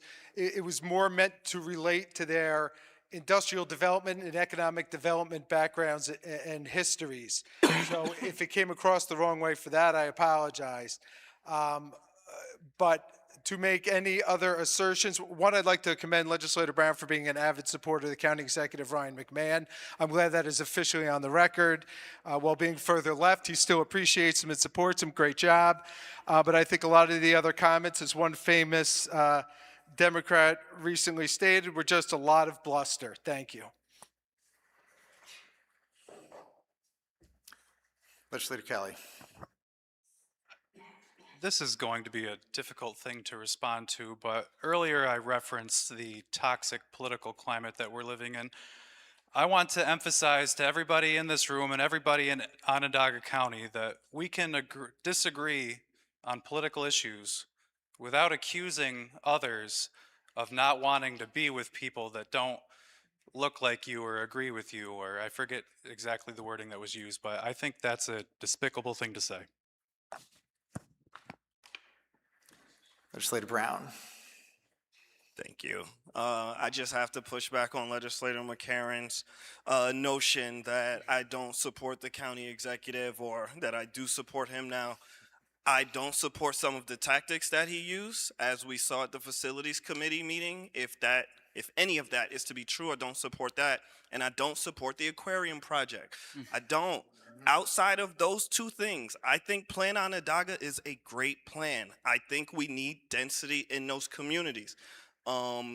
Very, very often what we found doing housing work, especially in rural communities, is we hide behind home rule and we hide behind the need for single family housing as guise, as to not build affordable housing, as to not build workforce housing, as to not build senior housing, even senior housing. And we need senior housing. Like, we need these housings. Not every senior can afford a single family home. And if we don't build the housing for the community, Micron is coming. Regardless of how we feel about it, this project, I support the Micron project that, I was just told that OSIDA led it, not County Executive McMahon, but I support the Micron project that OSIDA brought here. I think that we have to be responsible, and we need to understand the outcomes. I understand the intention of home rule is just to make sure that the people in those communities have their voices heard, which is good. I understand that. However, one of the unintended consequences of home rule is that we aren't able to build housing at scale in the way we need. And if we don't build housing at scale in the way we need, we're going to regret it. We're going to look back at this moment and say, we could have done more. I understand that that's not what's on the table, Chair Pro Tem. We're talking about OSIDA appointments. However, it came up and I had to respond to that. Thank you. Thank you. Is there any additional discussion? Legislator May. Thank you. I'm going to do my best to make this a positive comment, maybe to even end discussion. But I start with negative. This proposal is possibly the most destructive political maneuver I've ever seen in my time at the legislature. I don't understand why we're afraid of the committee process or due process in general with regard to this overhaul of OSIDA. No chair has ever been allowed to bypass process like we're doing here, like we're doing now. You can ask Ryan McMahon. I was the biggest pain in his neck the whole time we served together, because process matters. It matters a lot, okay? We've talked about the flaws in the approach and the updates to what we're actually voting on. But the bottom line here, guys, is that we're talking about appointments to the to Onondaga County's Industrial Development Agency. Its sole mission is job and wealth creation in this community. All of that converts to creating tax base, building tax base, and sustainable funding of the social programs so many in this county rely on. Can't have one without the other. And while I respect everyone's rights to every opinion and priority they want to set for themselves philosophically, I can't see how these appointments, this, again, maneuver, can or will positively impact OSIDA's economic development mission. I don't think, respectfully, housing and some of the issues being brought to the fore really align with OSIDA's mission. I think those are noble priorities. I really do. But housing is a benefit of what OSIDA does. Okay, housing doesn't pay the bills for residents. It's an expense for residents. Okay, this is a bad idea. We have to, but we have to acknowledge you folks have the leverage and authority to advance whatever ideas you want. Okay, and we respect that and we understand that. So, in the interest of everything that's at stake during this very, very transformative time, I'm publicly imploring you on behalf of this caucus to consider dropping a couple of your picks for OSIDA, focusing those picks, which are all really good people, for the purpose of what you're trying to accomplish. We see that and we understand it.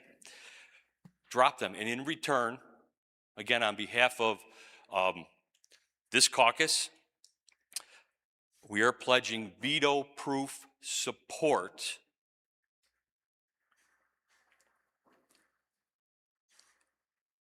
and corresponding executive initiative, which is very important, for a $5 million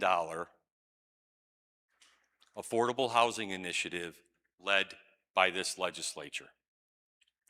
And to see that promise through, we are also pledging follow through and veto-proof support of whatever you wish those items to be once that money is in hand in this legislature. This is an opportunity for real money, for a really important cause, and real results that would otherwise never happen this year, given the constraints we have with spending money here at the legislature. The catch is that, and there was lots of really good banter, I thank everyone for that. The catch is that we have to put economic first, and we got to put this political power struggle aside. $5 million for housing. Thank you.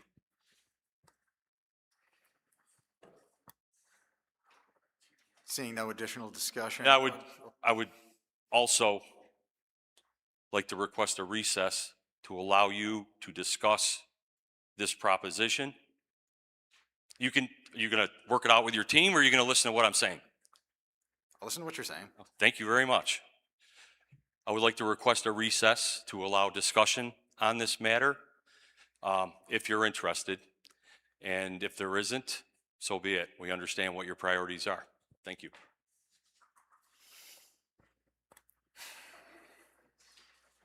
Thank you, Pro Tem Chair. There's a lot I can say right now, but I'm not. I think we're all, heard enough, right? And I think we need to get to that vote. But what I do want to say is, any change can seem scary, but it doesn't need to. This caucus is committed to the success and prosperity of this county. And any insinuation of that contrary is as untrue as it is unhelpful. What we need in this moment, in this chamber, and in this county is to come together. The members of this board serve at the pleasure of the chair. Let's take this moment to show a united front to the people of this county as we support this board and their efforts to realize that potential of this region. I urge us all to vote yes. Okay, before we continue, there was a motion for a recess. On that motion, was there a time frame? I asked that, and then you allowed someone to talk. May Go I ahead. respond? Thank you. I guess I just want to further qualify the suggestion and the proposal. You know, to the chair's great credit, going out into the community, discussing and trying to get folks to coalesce around the housing problems and need that we have is commendable. It's good. The problem is that when we talk about housing here in Onondaga County, we tend to talk about two different things. The economic developers are talking about housing infrastructure. Okay, housing infrastructure. In your sessions, we talk about it a little bit. We don't talk about what the county's already doing for housing infrastructure in those sessions, but we definitely hear about housing needs, affordable housing, housing for all like initiatives, okay? And this is an opportunity to distinguish those two very different things, because unless or until we distinguish those two priorities, and both of them are legitimate priorities, we're not going to be able to move forward with any of them, because it feels like a tug of war. It feels like political arguments. It feels like we can't get behind anything together. This was a wild idea, just to see if we can move on one of these things, or both of these things individually, and keep everything moving in the right direction. Thank you.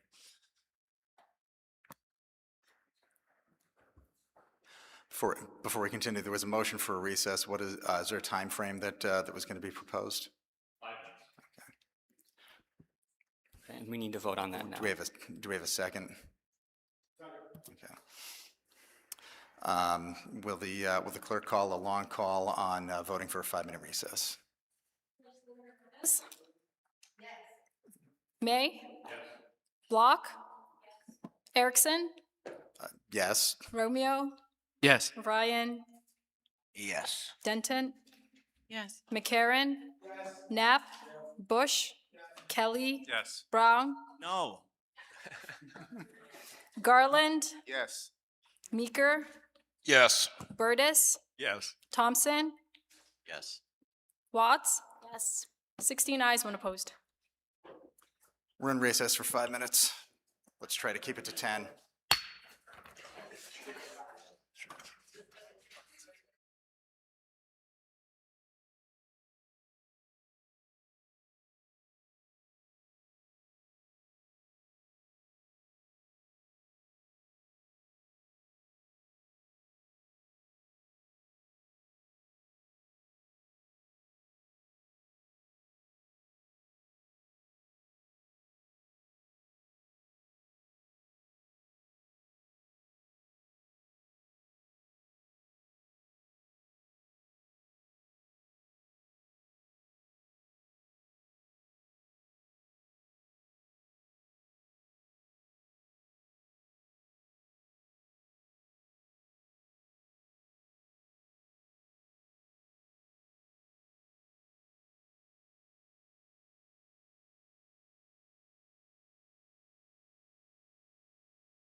We're missing, oh, yeah, we're missing a few folks.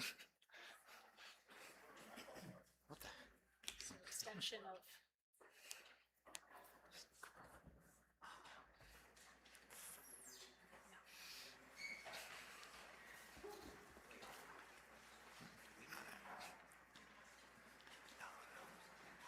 Yeah,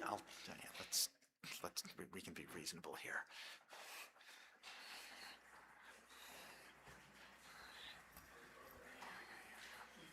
Yeah.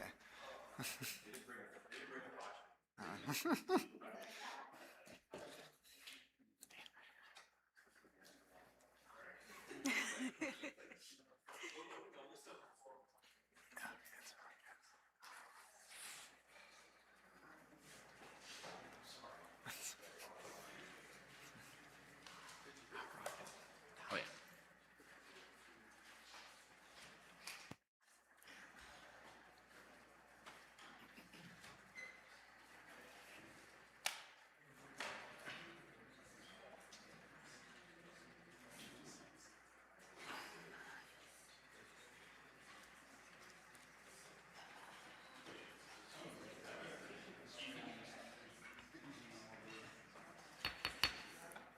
All right, I believe we're back.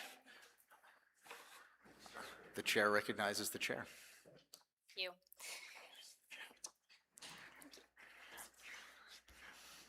I want to just address a few of the comments that have been made.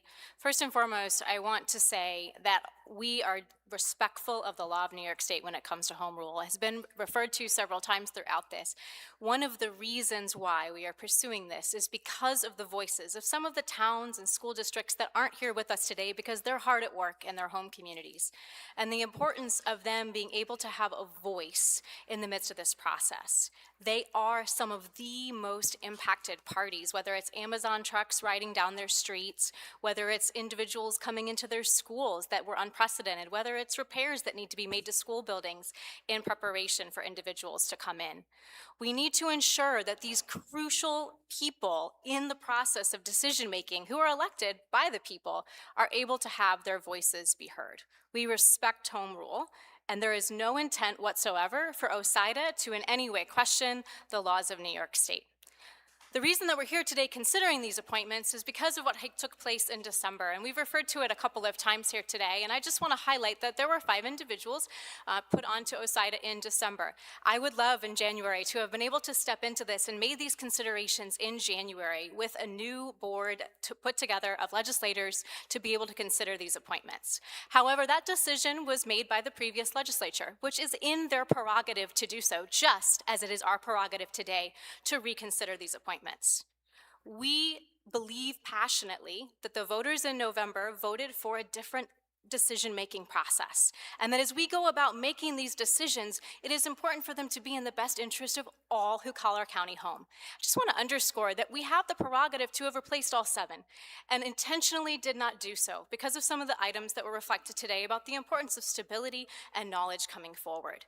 We are only putting forward 4 new individuals. We believe that in that we will have a combination of the knowledge that is coming forward from the previous folks who worked with OSIDA board, as well as the staff, the attorneys, and the accountants that are crucial to the OSIDA process, but also infusing the really important voice of the people in this decision-making process that are coming from different perspectives. Business, absolutely. Housing, yes. Jobs, very important for our local people, and many other crucial pieces that come to make this true. We believe strongly that this board is reflective of a multiplicity of values across our county, and our values are not for sale. I want to be sure that it is very clear that we believe in affordable housing. There is no interest in my objection to taking this resolution on that in any way undermines that we believe in affordable housing. As has already been stated, housing is a personal objective of mine. I have seen many families that are being displaced from their housing, that are living in hotels, personal friends, because there's not housing available to them. Housing is a priority. And yes, housing is going up at a record level, and yet we are still just over half in a record year of permits being pulled. Housing is imperative, affordable housing is imperative, housing for all is imperative. And because it is so imperative, we need to prioritize it no matter what. OSIDA is one of the tools that we can use to be able to do that. It is only one. There are many. We will be coming to the budget season, and I believe in my colleagues that they know this is a priority too. I'm grateful that many of them have come out to listen to their communities in these sessions, to hear the priority that housing for many of the people in our community, including seniors, Gen Z, those who are low to moderate income, working families, they have heard their voices too. So I have full faith that in the budget process, we can come to a veto-proof majority to figuring out the housing crisis as well. And so for that, I will not be accepting this myself, this resolution, to move forward, and we'll like to continue with the current resolution.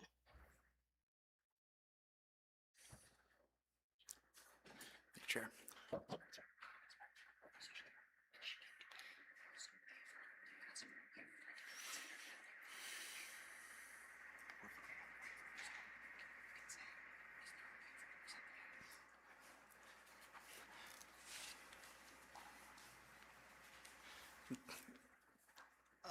Legislator Burtis.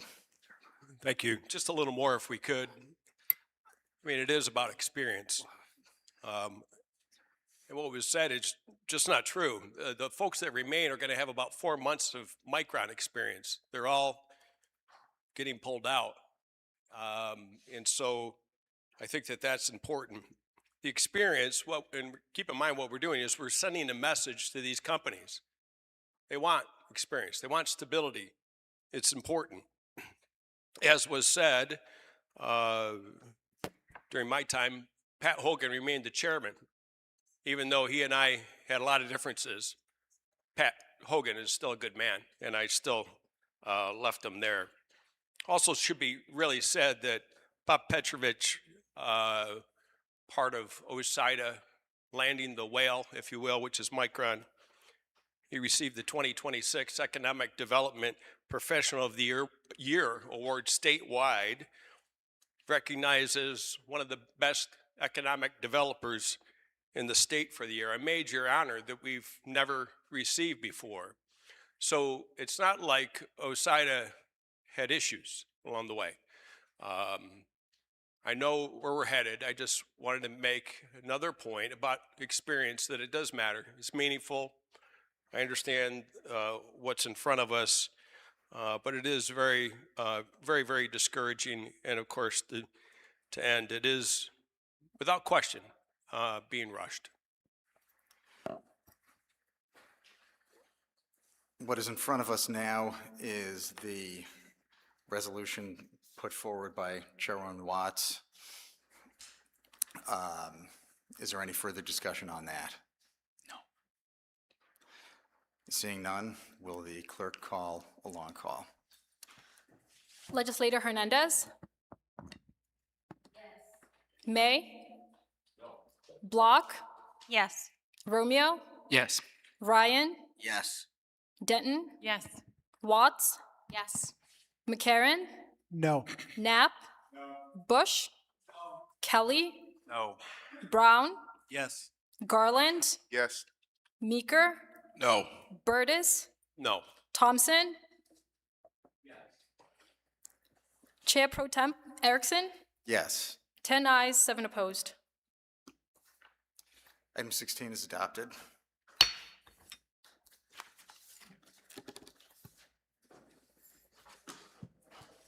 District 10, Ms. Denton?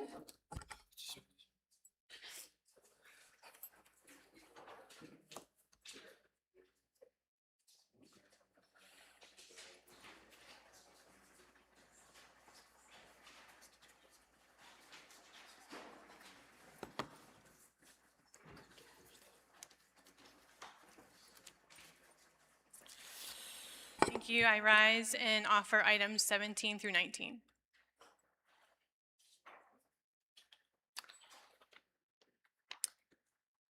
Item 17. Calling for a public hearing on the proposed inclusion of viable agricultural lands within certified agricultural districts pursuant to Section 303 B of the New York State Agricultural Markets Law. This is to schedule a public hearing at 11 a.m. on June 2nd here in the legislature chambers to add approximately 250 acres to our agricultural district. Thank you. Is there any discussion? Legislator Kelly. Thank you, Chairwoman. I think public hearings are good. Any further discussion? Seeing none, will the clerk please call a short call? Legislator Block, Hernandez, May, Watts, 17 ayes, none opposed. Thank you. Item 18. Calling for a public hearing on the modification of Agriculture District Number 1, County of Onondaga, Town of Otisco, and the Town of Lafayette, Onondaga, and Tully, west of 81, on June 2nd, 2026 at 11:15 a.m. Legislator Denton. This is again to schedule a public hearing. As the clerk mentioned, this would include adding 120 acres and removing approximately 17 acres on our modifying Agriculture District Number 1. Thank you. Any discussion? Seeing none, will the clerk please call a short call? Legislator Block, Hernandez, May, Watts, 17 ayes, none opposed. Legislators, items number 17 and 18 are adopted. Item 19. Thank you. This is to adopt the county's hazard mitigation plan, an update we do every 5 years. Adopting this plan makes the county eligible to apply for federal funding for mitigation plans and projects. Thank you. Is there any discussion? Seeing none, will the clerk please call a short call? Legislator Block, Hernandez, May, Watts, 17 ayes, none opposed. Item 19 is adopted. District 11, Mr. McCarron. None. District 12, Mr. Knapp. None. District 13, Mr. Bush. None. District 14, Mr. Kelly. None. District 15, Mr. Brown. Chairwoman, I actually would like to request a waiver to consider this legislation that was just handed to us to put $5 million from the fund balance into housing. Are there any seconds to that waiver? I second that waiver. Leader Hernandez. I second that waiver. Thank you. Clerk, call the vote. I'm pretty sure it has to be brought forward by the sponsor. Yes, okay. The legal counsel is that it has to be brought forward by the sponsor, which means that if Leader May would like to bring it up, he is able to do so when his district is called. Unless if you're sponsoring. Am I able to sponsor this? Yes, Chair? Leader May has to bring it forward first to be considered. Co-sponsors can be added afterward during discussion, but it's up to Leader May to bring it forward. Okay. Point of clarification. Yes, Legislator Brown. There are multiple sponsors listed on the bill. I guess I just would like a legal opinion as to how is it determined who's the lead sponsor? On which? On any law or resolution, Okay. how is it considered? I was not given a copy of this, but whoever the main sponsor is the one that has to bring it forward. So that would be, well, I'm going to defer to Leader May to tell who the main sponsor is on the resolution. I'm the main sponsor. The chair made it very clear that the political nature of this move was the priority, not to try to target and approach the mission of affordable housing separately. I've just been notified there is no executive initiative. I will not be bringing forward this resolution until or unless the offer that was made is considered. And I think you made it very clear that control is more important than moving forward on your goals. Thank you. Can I get a second point of clarification? I just would like clarification on what the offer was. I do know that the chairwoman has, said her point, but there are 16 other of us and we are allowed to make independent thoughts. I would at least like you to clarify what the offer was before we consider it. Chair, and ask, is this where and when and how we're going to discuss? Is it okay? Yes. Okay, thank you. The offer was, if the PICs were reduced for OSIDA, so in other words, you guys get the folks that you want to have a voice on OSIDA so that the OSIDA mission and continuity can stay on its path, okay? This caucus, along with the county executive, who has just pulled his support, so the offer's off the table for the moment, okay, right now, would offer passage of that resolution okay, for $5 million to a legislative account, legislative control, to pursue a separate goal of affordable housing. OSIDA stays on task. You actually move the needle on affordable housing in a year when this would otherwise not be possible. But we've made it clear, control is more important. Thank you. Thank you. And I do appreciate you clarifying that I would urge my colleagues as well as the county executive to put this back on the table regardless of how OSIDA plays out. However, I believe I requested a waiver, so and it was seconded. Do we have to vote on the waiver? It's been clarified by Can I the clerk and the withdraw? attorneys that we are not able to We're not able to. put Okay. it on at this time, correct?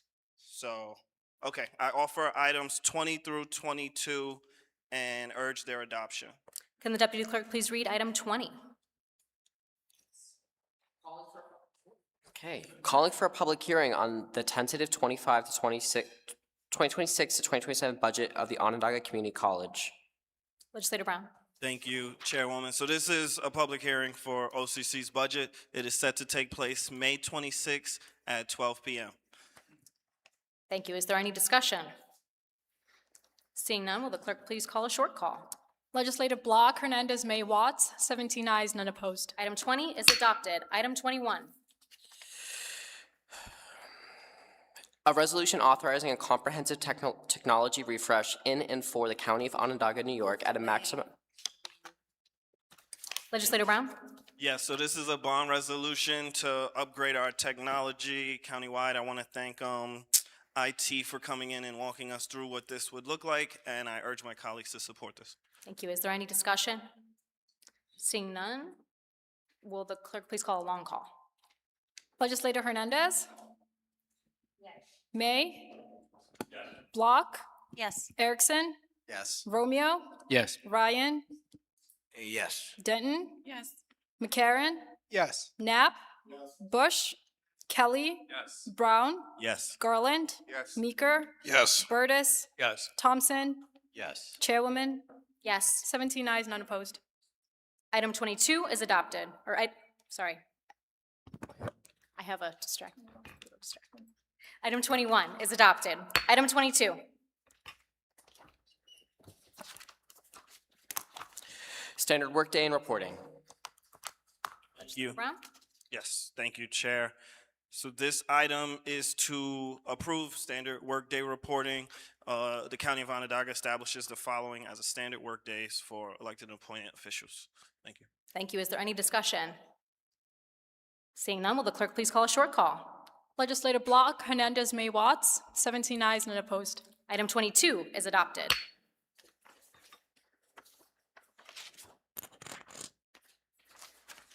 District 16, Mr. Garland? Madam Chairwoman, I rise and offer items 23 to 27 for consideration. Will the clerk please call or read item 23? A resolution authorizing the purchase of a replacement helicopter for the Sheriff's Department in and for the County of Onondaga, New York at a maximum estimated cost of $7,400,000 and authorizing the issuance of $7,075,000 bonds of said county to pay costs thereof. Thank you. Legislator Garland. Yes, thank you. The sheriff's current helicopter has reached the end of its safe and reliable service life. I believe we've had it for 28 years. This bond replaces a critical piece of public safety infrastructure, our helicopter, ensuring the sheriff's office can continue life-saving search and rescue missions, support law enforcement operations, and protect residents across Onondaga County and our neighboring counties. Thank you. Is there any discussion? I'd like to co-sponsor, please. Legislator Knapp? Legislator Meeker? Thank you, Chairwoman Watts. I'd like to co-sponsor. And last week I had the opportunity to take an up-close tour of the helicopter. Thanks to Sheriff Shelley and Lieutenant Farley, I learned a great deal during that visit, and I can assure my constituents that this is a necessary investment. I also learned that several of the current helicopters upgrades, most importantly, the state-of-the-art camera system that's currently on the old unit, will be carried over to the new aircraft. there's other stuff going with it as well. I can also assure you that in the hands of Lieutenant Farley, Onondaga County residents are in great hands with him as the captain of that ship. Thank you. Thank you. I would also like to co-sponsor. Please note me. Any Legislator Bush? Co-sponsor? Excellent. Legislator Brown, co-sponsor. Any other co-sponsors? Please raise your hands. Noted. Thank you. All right. Any further discussion? Yes. Legislator Burtis. Thank you. Just wanted to stand and offer my support to Air One. My time here has been a little longer than most. There was a discussion about Air One, and I was a supporter then. I'm a supporter now, regardless of what is going to be. It's happening to me.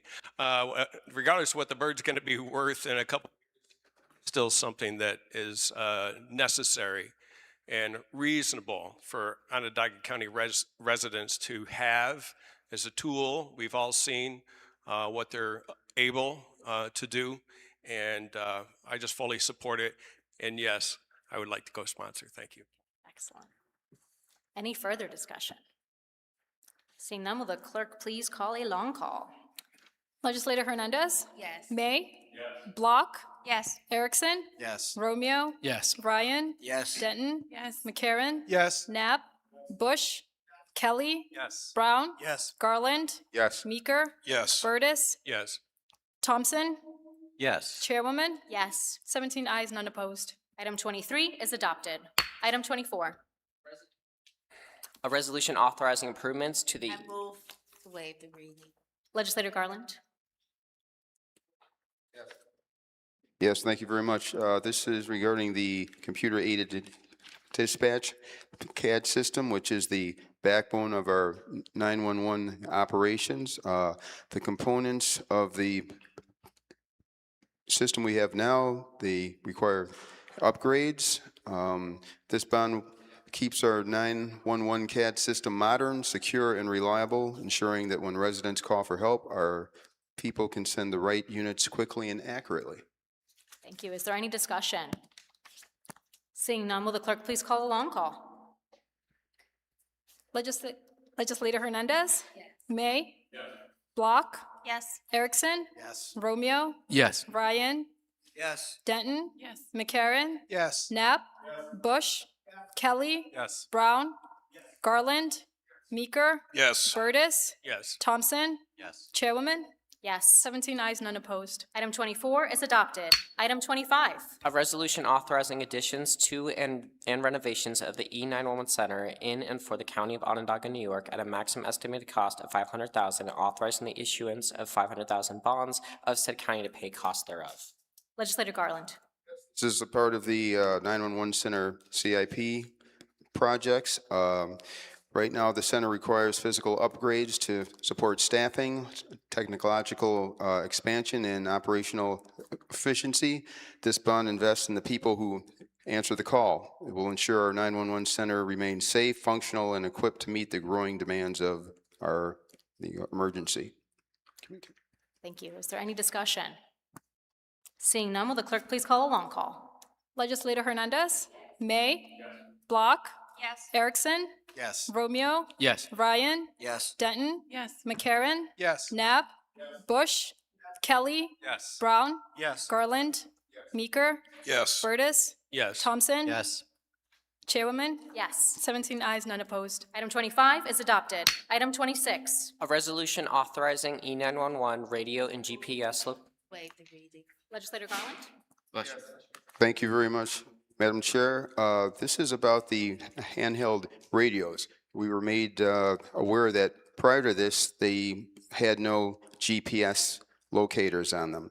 The radio and GPS location systems used by first responders require modernization to maintain accuracy.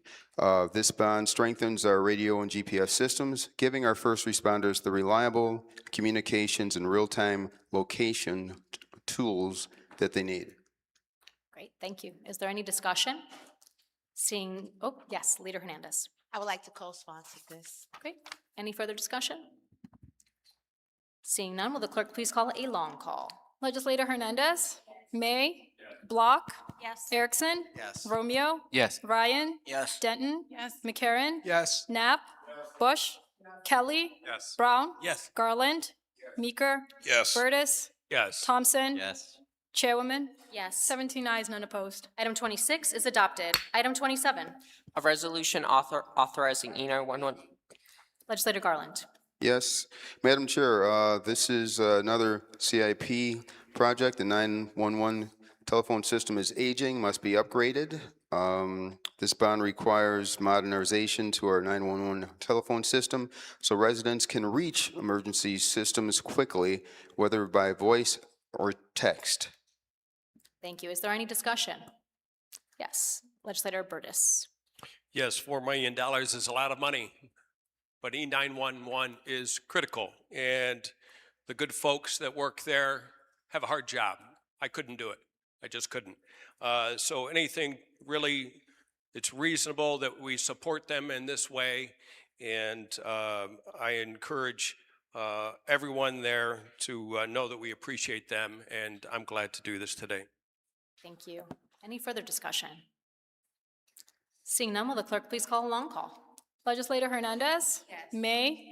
Block. Yes. Erickson. Yes. Romeo. Yes. Ryan. Yes. Denton. Yes. McCarron. Yes. Knapp. Bush. Kelly. Yes. Brown. Yes. Garland. Yes. Meeker. Yes. Burtis. Yes. Thompson. Yes. Chairwoman. Yes. 17 ayes, none opposed. Item 27 is adopted. District 17, Leader Hernandez.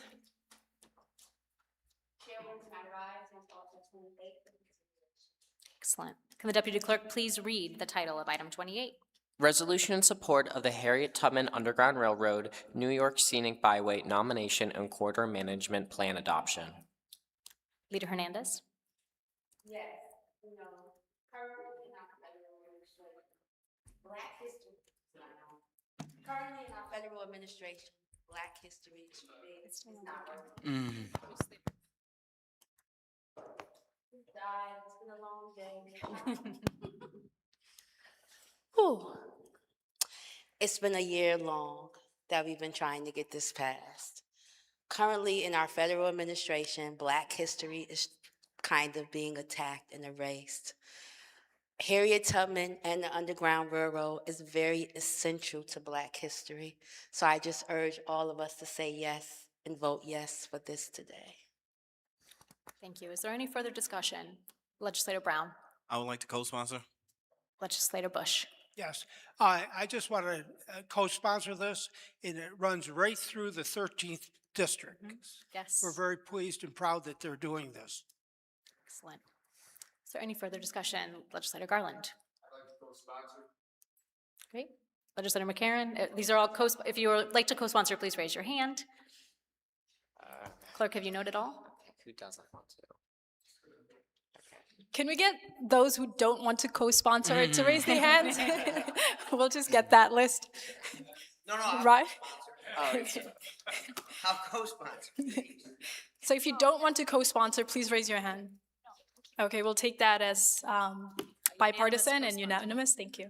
Try to get me in trouble. Thank you. Is there any further discussion? Legislator Burtis. Thank you. Yes, Leader Hernandez. Yes, we've been working on it for some time. And everyone here should know that I love Harriet Tubman in history and the history of it. When we worked on it before, it was not about Black history or loving history or my affection for her and what she did and who she was. It was more about the makeup of the plan. And I'm going to support this today, but it's still for me. Basically, we're talking about phase 2 here. And we're in phase 2, and I was hopeful or wanting, Leader Hernandez knows, that I was wanting more participation before we put our foot in the water, not our toe. Currently, there's 130 of 173 municipalities there. My concern was about signage on property, giving easements from here to evermore. And that was a concern. It just should also be noted that some Onondaga towns here have not necessarily signed off on it yet. Manlius, DeWitt, Elbridge, Camillus, and I'm wondering what concerns they have, and if possibly, Chairwoman, sorry, you could connect them with these folks. So, you know, in the past, we just weren't ready to move forward, and I believe we're ready to move forward here. Still have some questions, still have some concerns. I think it would be interesting if Legislator Denton had some public hearings in these towns, possibly also to bring folks together to hear what they have to say. So that was the concern before, that we were a little bit ahead of some of the towns, but here we are. We want to encourage it, obviously. So let's move it forward. Thanks. Thank you. Is there Leader May? Yes, I'd like to echo all of Legislator Burtis's comments. You know, we were sold on the concept over a year ago, but the organizing group just wasn't ready. They didn't have the answers that we were looking for. And I kind of believe that we still don't have all of those answers. So I just urge this body to be very sensitive to what's going to happen within the local municipalities going forward. Obviously, we're going to vote for it today and we support it, but it's something that we need to be sensitive to as we move forward. And again, as Legislator Burtis mentioned, just get those lines of communication open with the local municipalities. Thank you. Unfortunately, public comment is not available during this time. Yes. Sorry, there's someone behind you raising their hand. Yes. Leader Hernandez. I just want to say thank you to both of you. I do encourage you to sit down and speak to the organization, because they will answer a lot of your questions. They came in and spoke to us, so we have the clarification on the signage. And we also know now that the towns that you just mentioned, most of them have signed on, and the city of Syracuse is also looking to sign on too. And there are some of them still here too to discuss. Thank you. Any further discussion? Seeing none, will the clerk please call a short call? Legislative Block Hernandez May Watts, 17 ayes, none opposed. Item 28 is adopted. District 1, Leader May. None. District 2, Mr. Meeker. None. District 3, Mr. Burtis. None. District 4, Mr. Thompson. None. Thank you. Moving on to the next section of our agenda, we have local laws for introduction at this session. Leader Hernandez. You know, today I stood alongside state and federal representatives in support of the One Fair Price legislation. That legislation dealt with surveillance pricing and the unfairness of surveillance pricing. We do need our AI, we need our technology, but we also have to remember a lot of times that it doesn't come with common sense. I stand and urge my colleagues to vote in favor of protecting our constituents from the biometric data collection. Privacy concerns, unlike passwords, biometric identifiers are permanent. If stolen, they cannot be changed. Today, by passing this biometric data collection consumer transparency law, we are taking preemptive local action while waiting on the state and federal legislation to pass laws that we can then opt into. I urge you to also vote for this local law. Thank you. Can the clerk please read the title of Local Law A?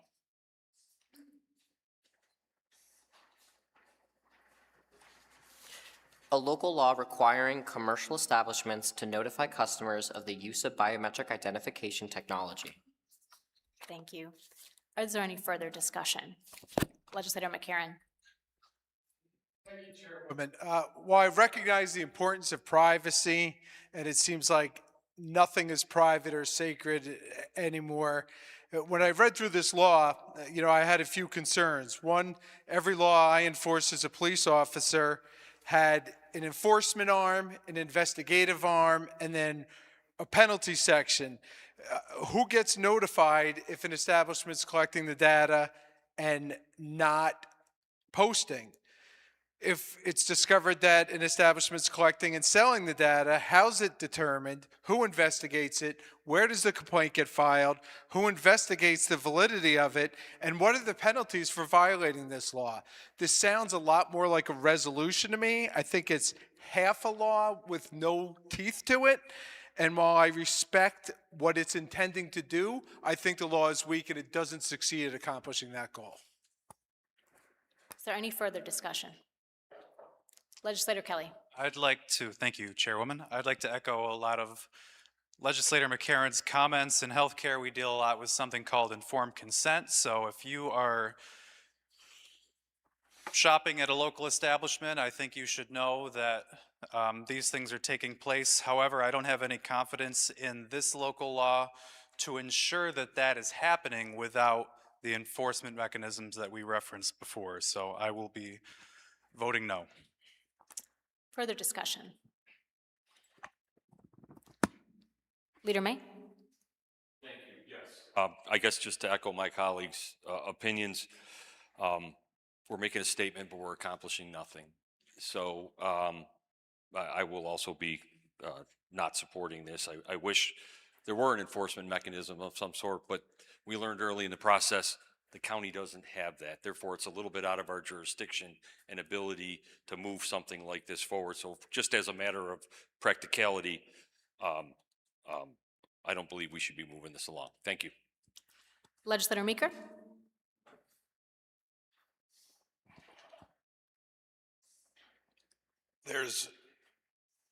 The word law means something. And when you pass a law, you have to be able to enforce the law. The public's going to hear about this, and they're going to hear that a law was passed. And then they're going to go to, I won't name a store, they go to the store, the sign's there, it's still going on.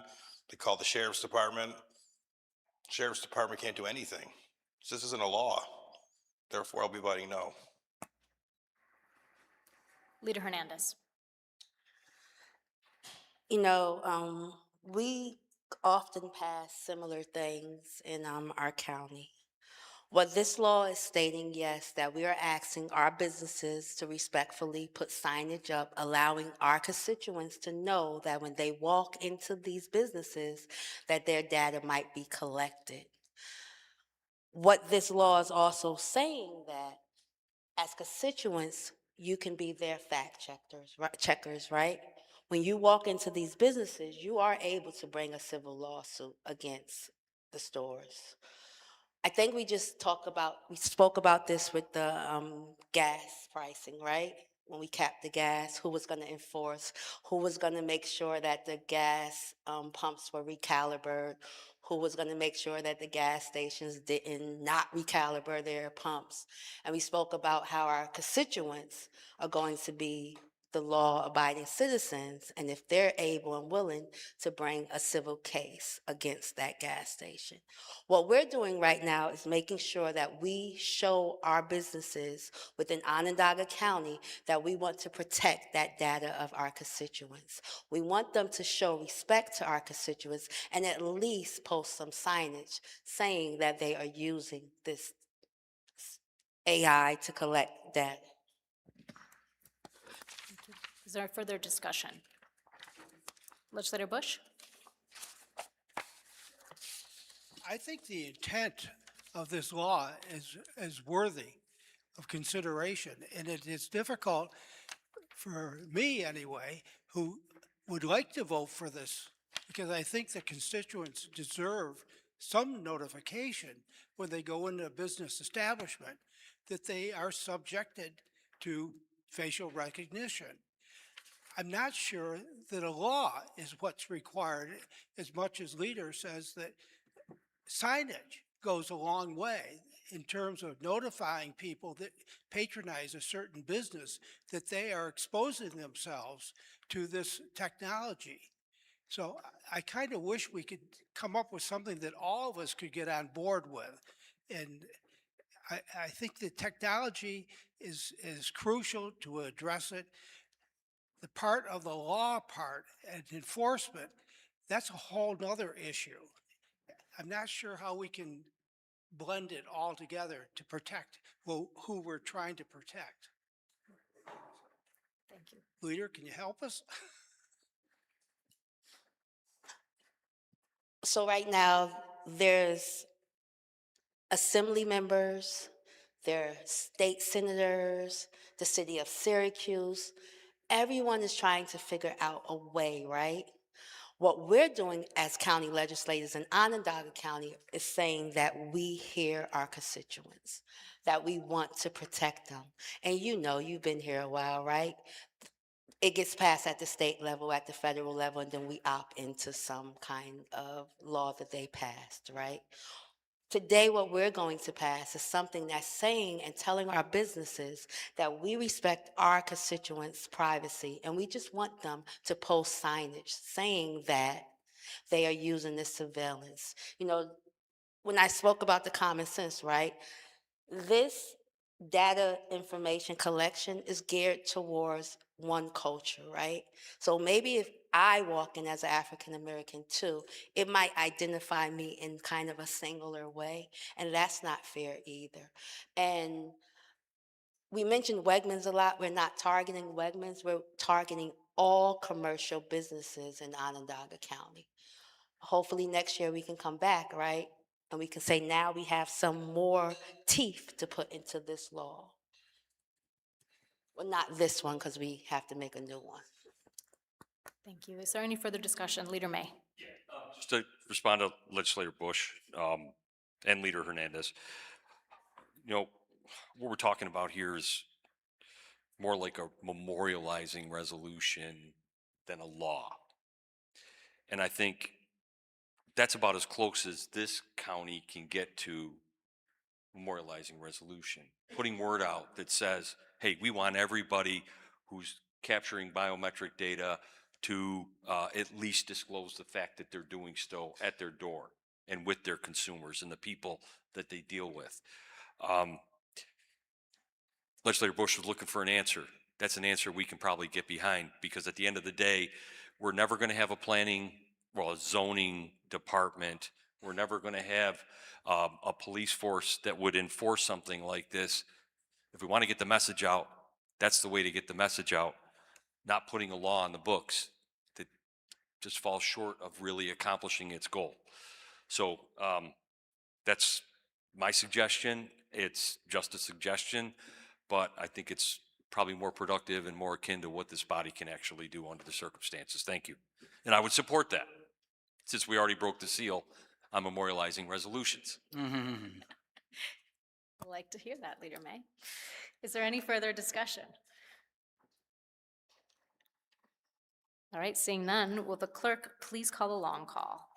Legislator Hernandez? Yes. May? No. Block?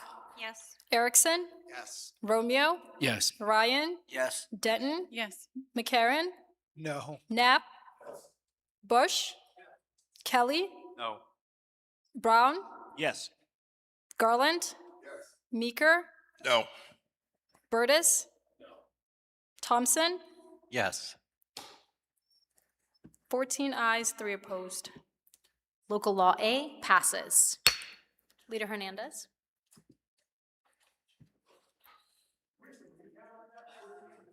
Oh, I'm sorry. Do we need to do a recount? Hernandez? Redo the long call? Are we doing a recount? Okay, we'll do another long call. Okay, yes. May? No. Block? Yes. Erickson? Yes. Romeo? Yes. Ryan? Yes. Denton? Yes. McCarron? Knapp? Bush? Kelly? No. Brown? Garland? Meeker? No. Burtis? Thompson? Yes. Chairwoman? Yes. 12 ayes, 5 opposed. Local Law A passes. Leader Hernandez. I rise and offer local law to authorize Onondaga County to accept and appropriate gifts, I'm sorry, my contacts now, they're tired, contributions and donations, and repealing local law number 3, 1996, 10, 2007, and 4, 2025. Do you have a further comment? Okay, yes. Legislator Denton. Thank you. So as we have talked during the Ways and Means Committee, this local law would improve the reporting requirements and transparency of how we manage dollars that fund county facilities and other projects. If donations are under the limits in this law, the chief fiscal officer would notify the chair of the legislature, floor leaders, and the chair of the appropriate committees when the donation is accepted. The clerk of the legislature would receive quarterly reports listed. These would be itemized with the donor names protected consistent with applicable law. When the donations are above the limits listed in this law, the donations would then need to be accepted by resolution by the county legislature, which means the entity donating would need to appear before this body, giving us opportunity to ask questions that we may have. This local law will help the legislature to provide the checks and balances we are elected to do, and I urge its adoption. Thank you. Thank you. Is there any further discussion? Seeing none, will the clerk please call a long call? Legislator Hernandez? Yes. May? Yes. Block? Yes. Erickson? Yes. Romeo? Yes. Ryan? Yes. Denton? Yes. McCarron? Yes. Knapp? Yes. Bush? Yes. Kelly? Yes. Brown? Yes. Garland? Yes. Meeker? Yes. Burtis? Yes. Thompson? Yes. Chairwoman? Yes. 17 ayes, none opposed. Local Law B passes.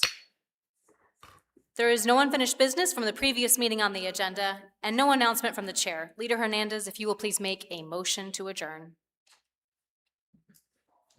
Yes. I make a motion to adjourn to June 2nd. Thank you. Are there any objections? Seeing none, we are adjourned.